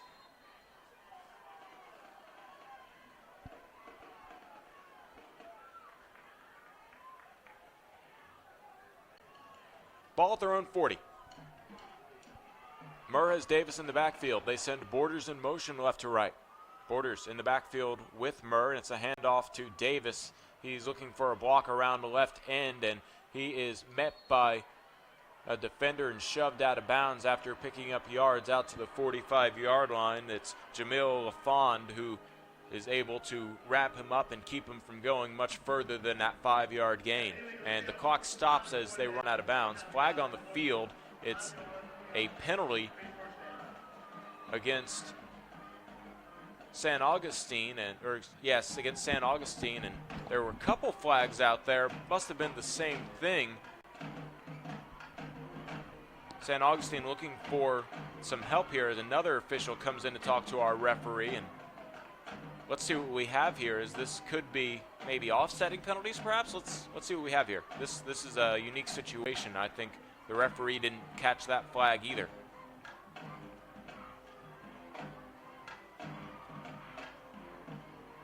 And it looks like this other flag is against Refugio.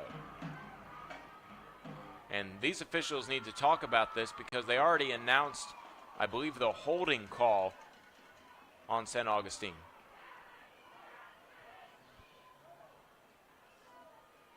We will enforce the illegal shift. 5 yards, first down.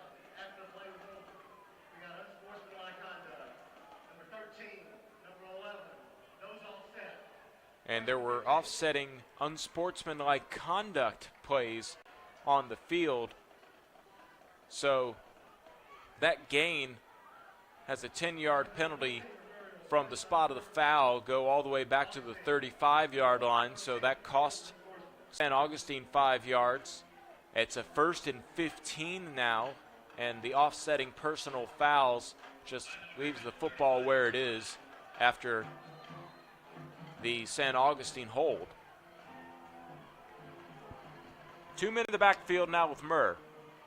Scans to his left, fires to his left, and it's a jump ball between Borders and Tinsman. It goes incomplete, and there was a collision, and now a flag comes in late after the play as the official wants to call, I believe, a unsportsmanlike conduct, maybe a targeting call. Because a couple defenders were there. It was Tinsman and Borders who were locked up in a matchup, but I think coming over was Trent Ross.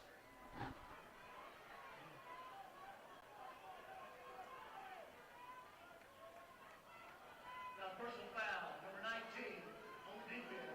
15 yards to bring this on. And it is a personal foul on Jamil LaFond, who came over and helped out, I guess, and that's 15 yards here for St. Augustine, and mistakes like that can't be made here for Refugio, as the only real opponent that they have to worry about is the clock and clock management. Now a timeout is called here by Refugio. If they're giving up 15 yards, it doesn't look like they're moving the ball. I beg your pardon, they did move it. It was the ball was back at the 35-yard line. Now the ball's at midfield. So it's a new set of downs. 1st and 10 from midfield for St. Augustine with 9:40 left here in the 4th quarter. And mathematically speaking here, the Wolves would have to strike very quickly, and probably here within this minute before 9 left, and then force a turnover in terms of, getting an onside kick correct this time, and then score again. And, it's not really a situation where St. Augustine has a chance to come back, but if Refugio gets sloppy, you never know what could happen. I've seen crazier comebacks in this sport before. I'll always remember it was actually the Texas State Bobcats who came back from down 24-0 against third-ranked Stephen F. Austin back in 2011. I was doing a game, and that comeback happened in 9 minutes. So you'll never hear me say that a game is over until it seems like it's absolutely impossible. You never know what can happen in this sport.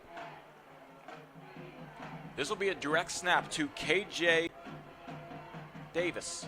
And Davis tries to run up the middle. He is met there by a few Bobcats, tries to bounce back out, but he is pushed back. His forward progress has been well ended after a little while, after Refugio has their stop by Caleb Wright. There's some extracurricular activity after the play. Caleb Wright was the one who stopped the forward progress, and now it's important for Refugio not to get baited into anything after the play from St. Augustine, as emotions are running high on the field right now for both teams. I'm sure it's jubilation for Refugio and probably a little bit of anger, as it looks like St. Augustine is facing their first defeat here with 8:50 left here in the 4th quarter and the clock moving. Now Jason Herring is really mad down there on the sideline. He's going to draw a couple flags, as I don't know what he's really mad about, but I'll tell you what, those are some expensive equipment that he was throwing around, acting like it didn't really matter him at the moment.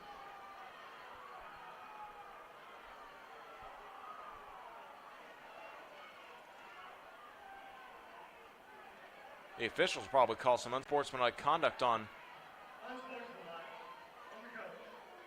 Yeah, Refugio gets 15 yards added on, so I'm here saying Refugio can't get sloppy, and here they have another 15 yards tacked on after they were able to force a 3-yard loss on a running play. And Jason Herring is really mad about something, and at this point, that only hurts his team. So now it's 1st and 10 from the 38, and a little bit of life breathed into San Augustine as a pass goes incomplete, intended for Tajay Thomas from Gavin Murr. 2nd down, the clock stops at 8:42 here in the 4th quarter. This could potentially have been Bobcats football, but instead, back-to-back or 2 out of 3 possessions, there have been unsportsmanlike conduct penalties, putting San Augustine in this position. Here's a screen out to the left side. It's caught by KJ Davis, and he's able to weave his way in for a gain of about 3 yards to the 36-yard line, and that brings up 3rd down. The clock moving at 8:24 remaining here in the 4th quarter. Some simple passes here in the flats for San Augustine as they're taking advantage of whatever momentum they can scrap up here in the 4th quarter. But they still have to score a little quicker than this. We're under 8 minutes to play until the final whistle. And now San Augustine calls a timeout before the delay of game, and that was really close. And 7:53 remaining. That will be the first timeout taken by San Augustine here in the 2nd half. Only 1 timeout left for Refugio, and the score 49-21, 7:53 remaining in the 4th quarter. San Augustine hoping to string together a couple miracles. Refugio just hoping that these late game penalties can be kept under control here, and still extremely heated is Jason Herring. I don't think he's going to get another flag, but he's just absolutely irate about something, and he's pleading his case to the line judge right now.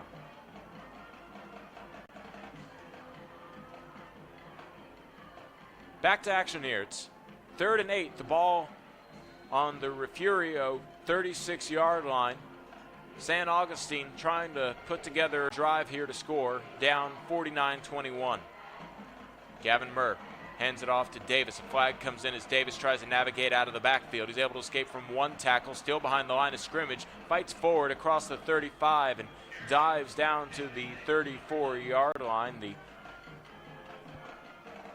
tackle made by Refugio's Ivan Tagle. And flags here, let's see what it's about, as it came early in the play in the area of a hold against San Augustine.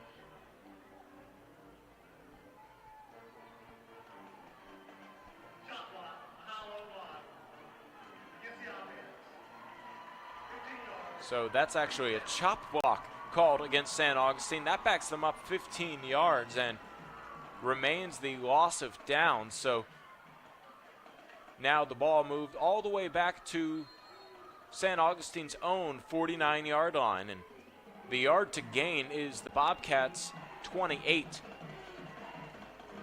So Gavin Murr going to have to fire it deep down the field. Trips to the right, single receiver to the left, a 3-step drop, and fires to the right side, and it looked like it could have been intended for either Quay Johnson or perhaps Justin Jenkins. Neither one of them able to come up with it. 4th down now. The clock stopped at 7:25 here in the 4th quarter.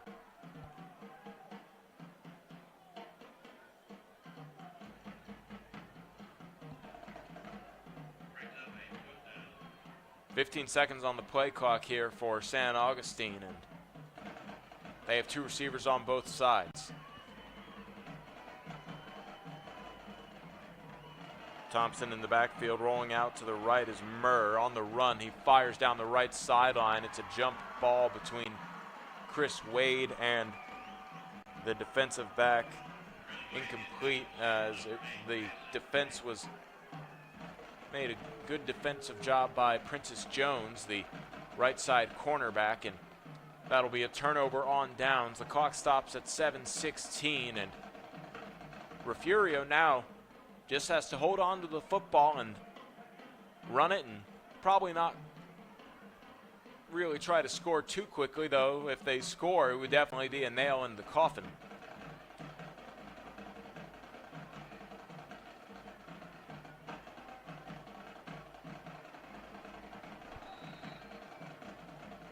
Jared Kelly in the shotgun. He has Ramirez to his right. Fakes the handoff, and it will be a passing play off the 5-step drop. He fires across the middle. It's completed to Jake Tinsman, and Tinsman brought down in the middle of the field after picking up a first down on the completion out to the 38-yard line. Clock moving here, 7 minutes to play until Refugio returns to the state championship game.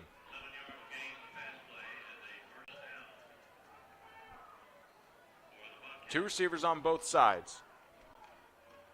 Ramirez in the backfield. Kelly with another 5-step drop, steps up in the pocket, fires deep, looking to the end zone. Touchdown, Refugio. It's Trent Ross making the catch, and it's the sophomore connecting with the senior on a huge play, a 38-yard touchdown for Refugio to really lock this one away. 6:33 remaining in the fourth quarter, and it's Refugio 55, San Augustine 21. Diego Gonzalez will come out for the point after attempt, and that's almost just running up the score there for Refugio, as they were upset with some extracurricular activities going on from the Wolves side of the ball, and the extra point up and away, and Jason Herring couldn't get the officials to help out his cause, so he's able to work with his team and has a senior add one more touchdown to his night, as that's the second touchdown on the evening for Trent Ross. This one a 38-yard bomb coming from Jared Kelly, and Kelly gets another touchdown added on to his playoff career.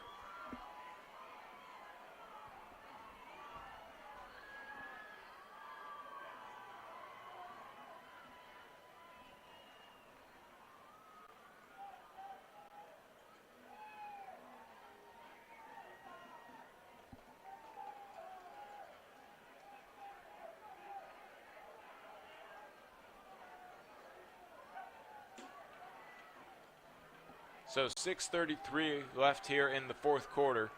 The Bobcats ahead 56-21, and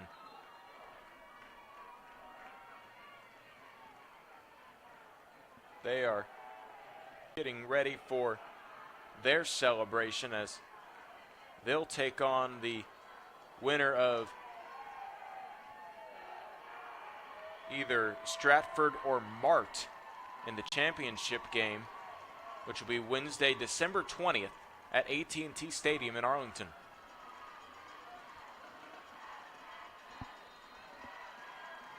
Diego Gonzalez will line up his team, and he sent it high and short earlier to let his coverage catch up to the ball, and it looks like he'll do the same here. To the left side, it is caught by one of the Upmen, Justin Jenkins, and Jenkins, ready for it this time, is able to avoid one tackle, but gets stopped short of the 40, and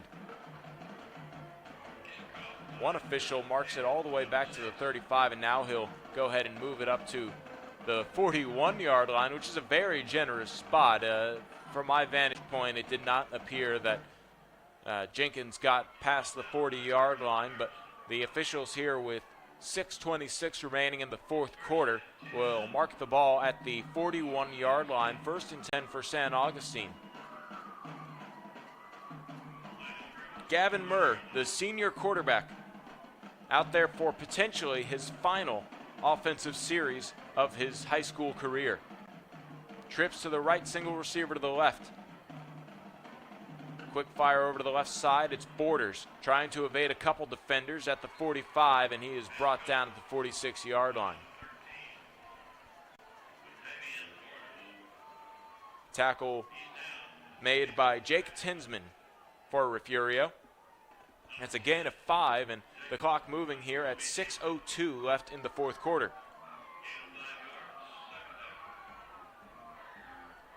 2nd and 5 from their own 46-yard line. St. Augustine has Gavin Murr in the shotgun. It's a handoff, and the play blown up just past the line of scrimmage as Tajay Thomas, who isn't too big, gets met there by the defensive front and takes a hard pop, and he's able to still pick up a yard to the 47-yard line. Here's a quick pass over to Quay Johnson, and Johnson makes the first down and enters Bobcat territory as he makes the catch and falls at the 47-yard line. First down for St. Augustine.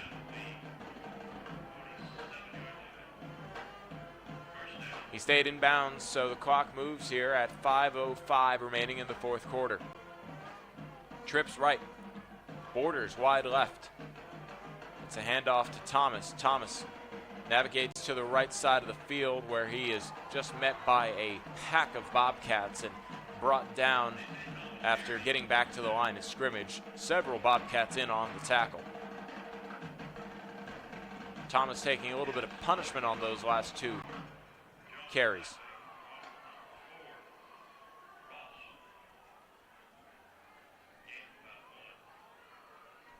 Second and 10 from the 47. Murr in the shotgun. Scans to his right, fires, and it's a line drive pass that goes out of bounds and could have either been intended for Quay Johnson or Chris Wade. Brings up third down. The clock stops at 4:23 here in the fourth quarter.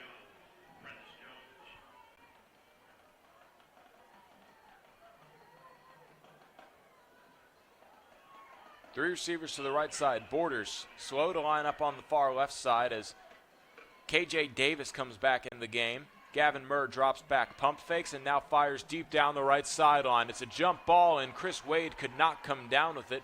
Good defensive coverage on the play for Refugio's Donovan Bailey. And the clock stops at 4:14 left in the fourth quarter. It's 4th and 10 from the Refugio 47-yard line for St. Augustine.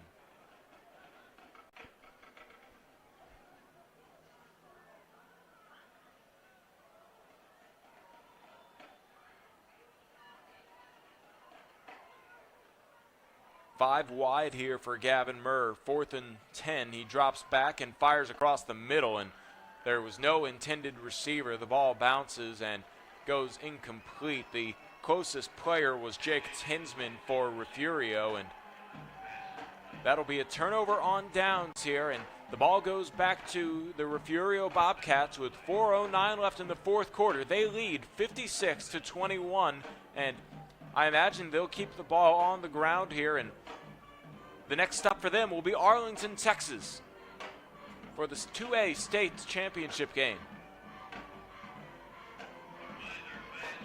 The defending state champions return to Arlington next week.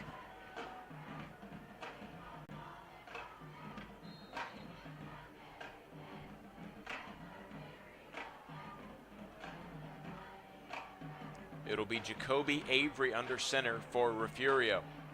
The left side stacked up. It's a pitch out to Ramirez. Ramirez looks to follow his blocker, stumbles across the 50 and is down at the St. Augustine 48-yard line. Picks up 5 yards on the play. Clock moving here. 3:45 left here in the fourth quarter.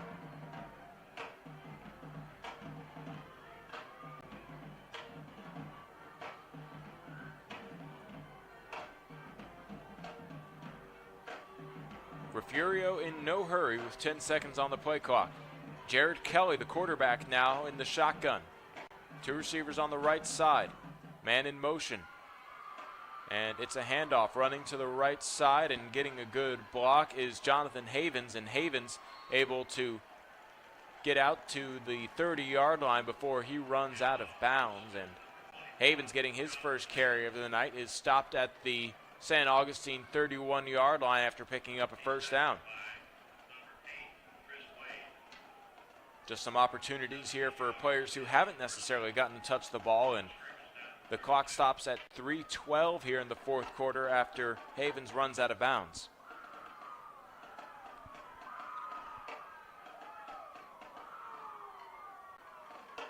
It's another handoff running to the left side this time and getting down to the 20-yard line for Refugio is Havens again, and the stop made by San Augustine's Aleo Carranza.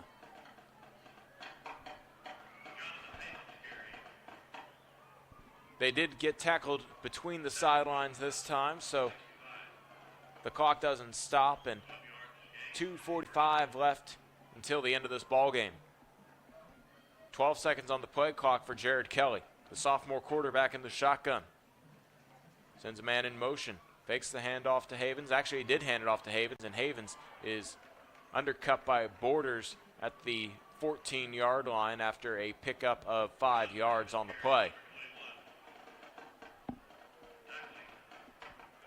And Refugio still looking to add on to this final score, as they're not showing any signs of letting up, and they're first down away from just being able to take knees and go in the victory formation, but I'm not particularly sure they're interested in that here with 2 minutes left.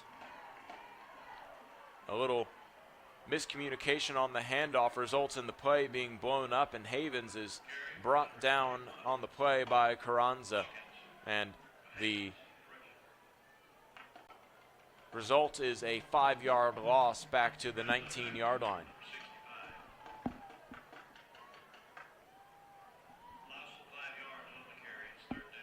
Third and 10. 20 seconds on the play clock.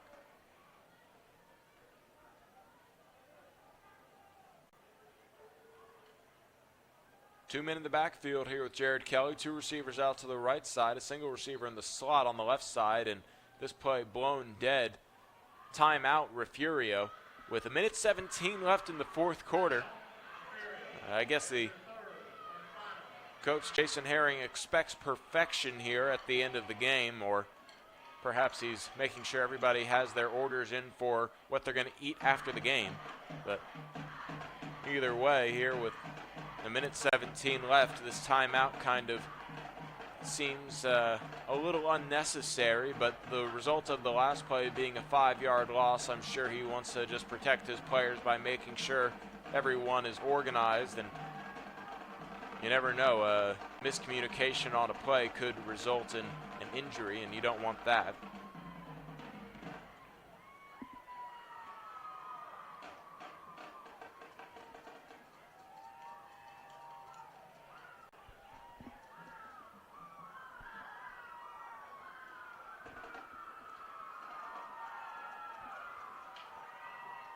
Out of the timeout, it's 3rd and 10 from the San Augustine 19-yard line. Refugio trying to, I'm not sure exactly, maybe pick up a first down, maybe, and then run out the clock, maybe look for the end zone one more time. Jared Kelly with Havens in the backfield. A pass out to the left side. It's caught across the 5 into the end zone. Touchdown, Refugio. It's Michael Farova.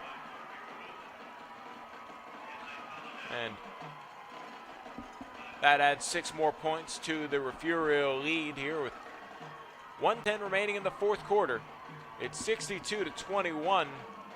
The defending 2A state champions, Refugio Bobcats, looking to add on to their point differential here at the end of the game. Diego Gonzalez can make it 1 point more here with the extra point attempt. The hold by Avery, the kick through the uprights, and perfect as Diego Gonzalez has been all night. Makes your score. Refugio 63, San Augustine 21, 1:10 left here in the fourth quarter, and Refugio will be heading back to the state championship game at AT&T Center, at the AT&T Stadium.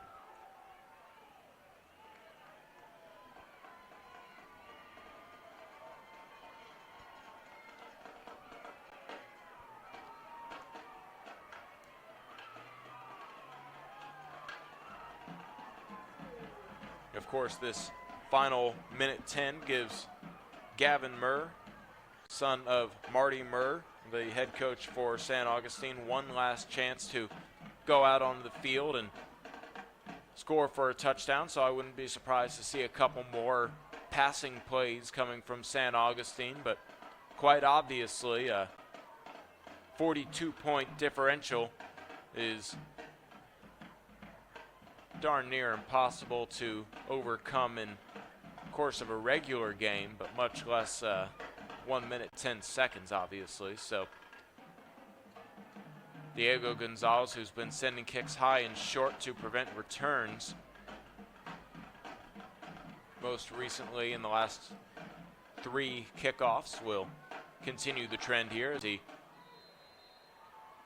breaks his huddle.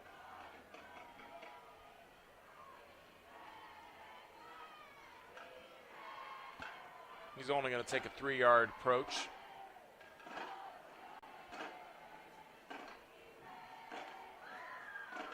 Sends it high and short. It's bobbled by Borders, and Borders just falls back on top of it at the 24-yard line. And the senior receiver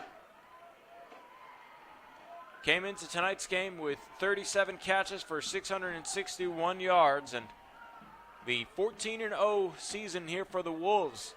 We 14-1, and the perfect season stops 1 game shy of the state championship game. Refugio, as I mentioned earlier, last lost September 29th to Navarro, 21-17. That's their only loss on the season.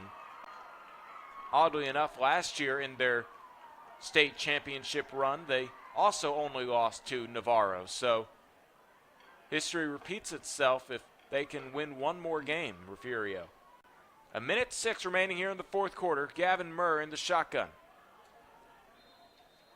Waiting on someone to come in, but we have a delay of game or a timeout. I believe this is a delay of game here for St. Augustine. Nope. Looks like a timeout was called just in time. It'll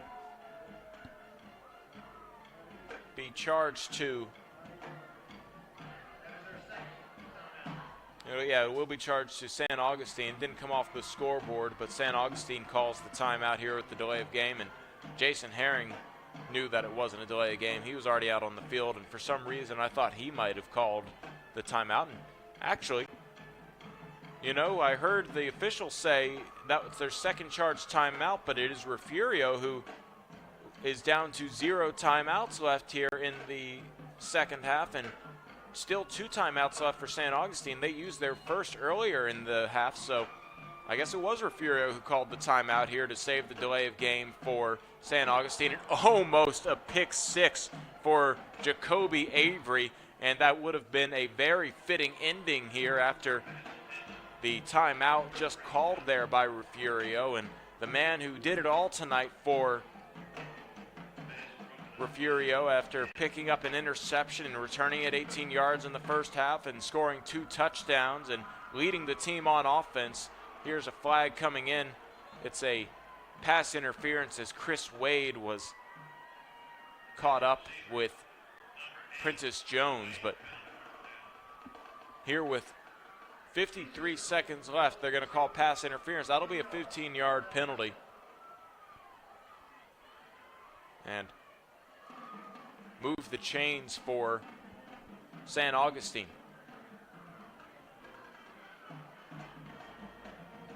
So St. Augustine has the ball at the 33-yard line.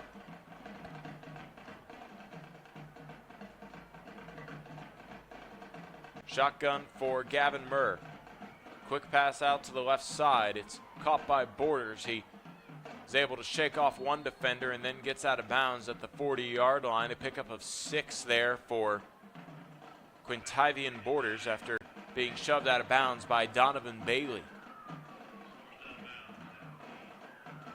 And only 10 ticks of the clock come off. It's 43 seconds left here in the fourth quarter. The clock stopped after Borders runs out of bounds. The ball on the left hash. Murr with another quick pass out to Borders, and Borders is able to spin into the first down and then shoved out of bounds at the 46-yard line. And That moves the chains and stops the clock at 36 seconds left here in the fourth. The San Augustine Wolves trying to, if nothing else, pad some stats here in the fourth quarter, if not add one more score. Gavin Murr drops back, pump fakes, and now fires deep down the left sideline, and it's a catch made by Quay Jones, but I think he was out of bounds when he came down with it. The official will not rule that a catch, and that'll be incomplete. 7 seconds come off the clock, and it'll be 2nd and 10. The ball at the 46-yard line. San Augustine in their own territory, fighting to get into Bobcat territory here in the final 30 seconds of a decided ball game.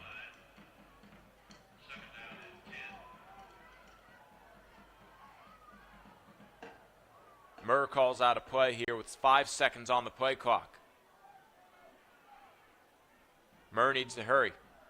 Play clock hits 0. No flags come in. He stutter steps in the pocket, lobs one up down the left hash mark. It is caught by Borders, and Borders gets the Wolves into the red zone after the officials missed a delay of game call.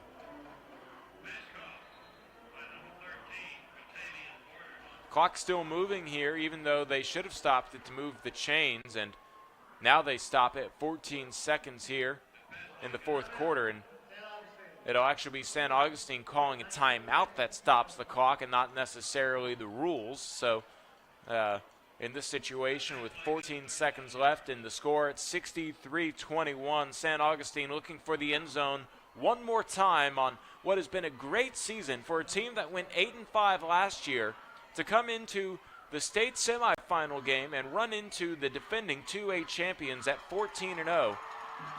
It's understandable that this is their only blemish on the season. And they do add 5 more seconds on the clock, so 19 seconds here on the game clock. Guess the officials caught their problem. It's trips right, single receiver, that's Borders to the left. Murr under pressure just lobs it to no one in particular. I don't think they're going to rule that grounding, as the officials seem to just allow the game to happen. The clock stops at 14 seconds now, and the officials want to talk about it. It was grounding, but you're kind of nitpicking at this point. Let's just go ahead and let San Augustine do what they need to do. Nope, it'll be a grounding call. Here you go, and that'll back San Augustine up and cost them that down. The ball marked all the way back to the 28-yard line. So the officials, who are fairly probably still being graded even for these late game moments, call the intentional grounding. And 14 seconds left here. It's 2nd and 20. The ball at the 28-yard line of Refugio. San Augustine has Murr drop back, and it's intercepted. Catching it down the left sideline, looking for 6, high-stepping across midfield and stepping out of bounds is Refugio's Trevor Ross. And Ross, whose brother Trent has had a great game that includes 2 touchdowns. The younger one comes up with an interception at the end of the game. 3 seconds left. He wasn't able to find his way into the end zone, and he just rolls out of bounds into Wolves territory. This will be an easy enough final snap here in the victory formation for Refugio before they pack their bags for Arlington, Texas.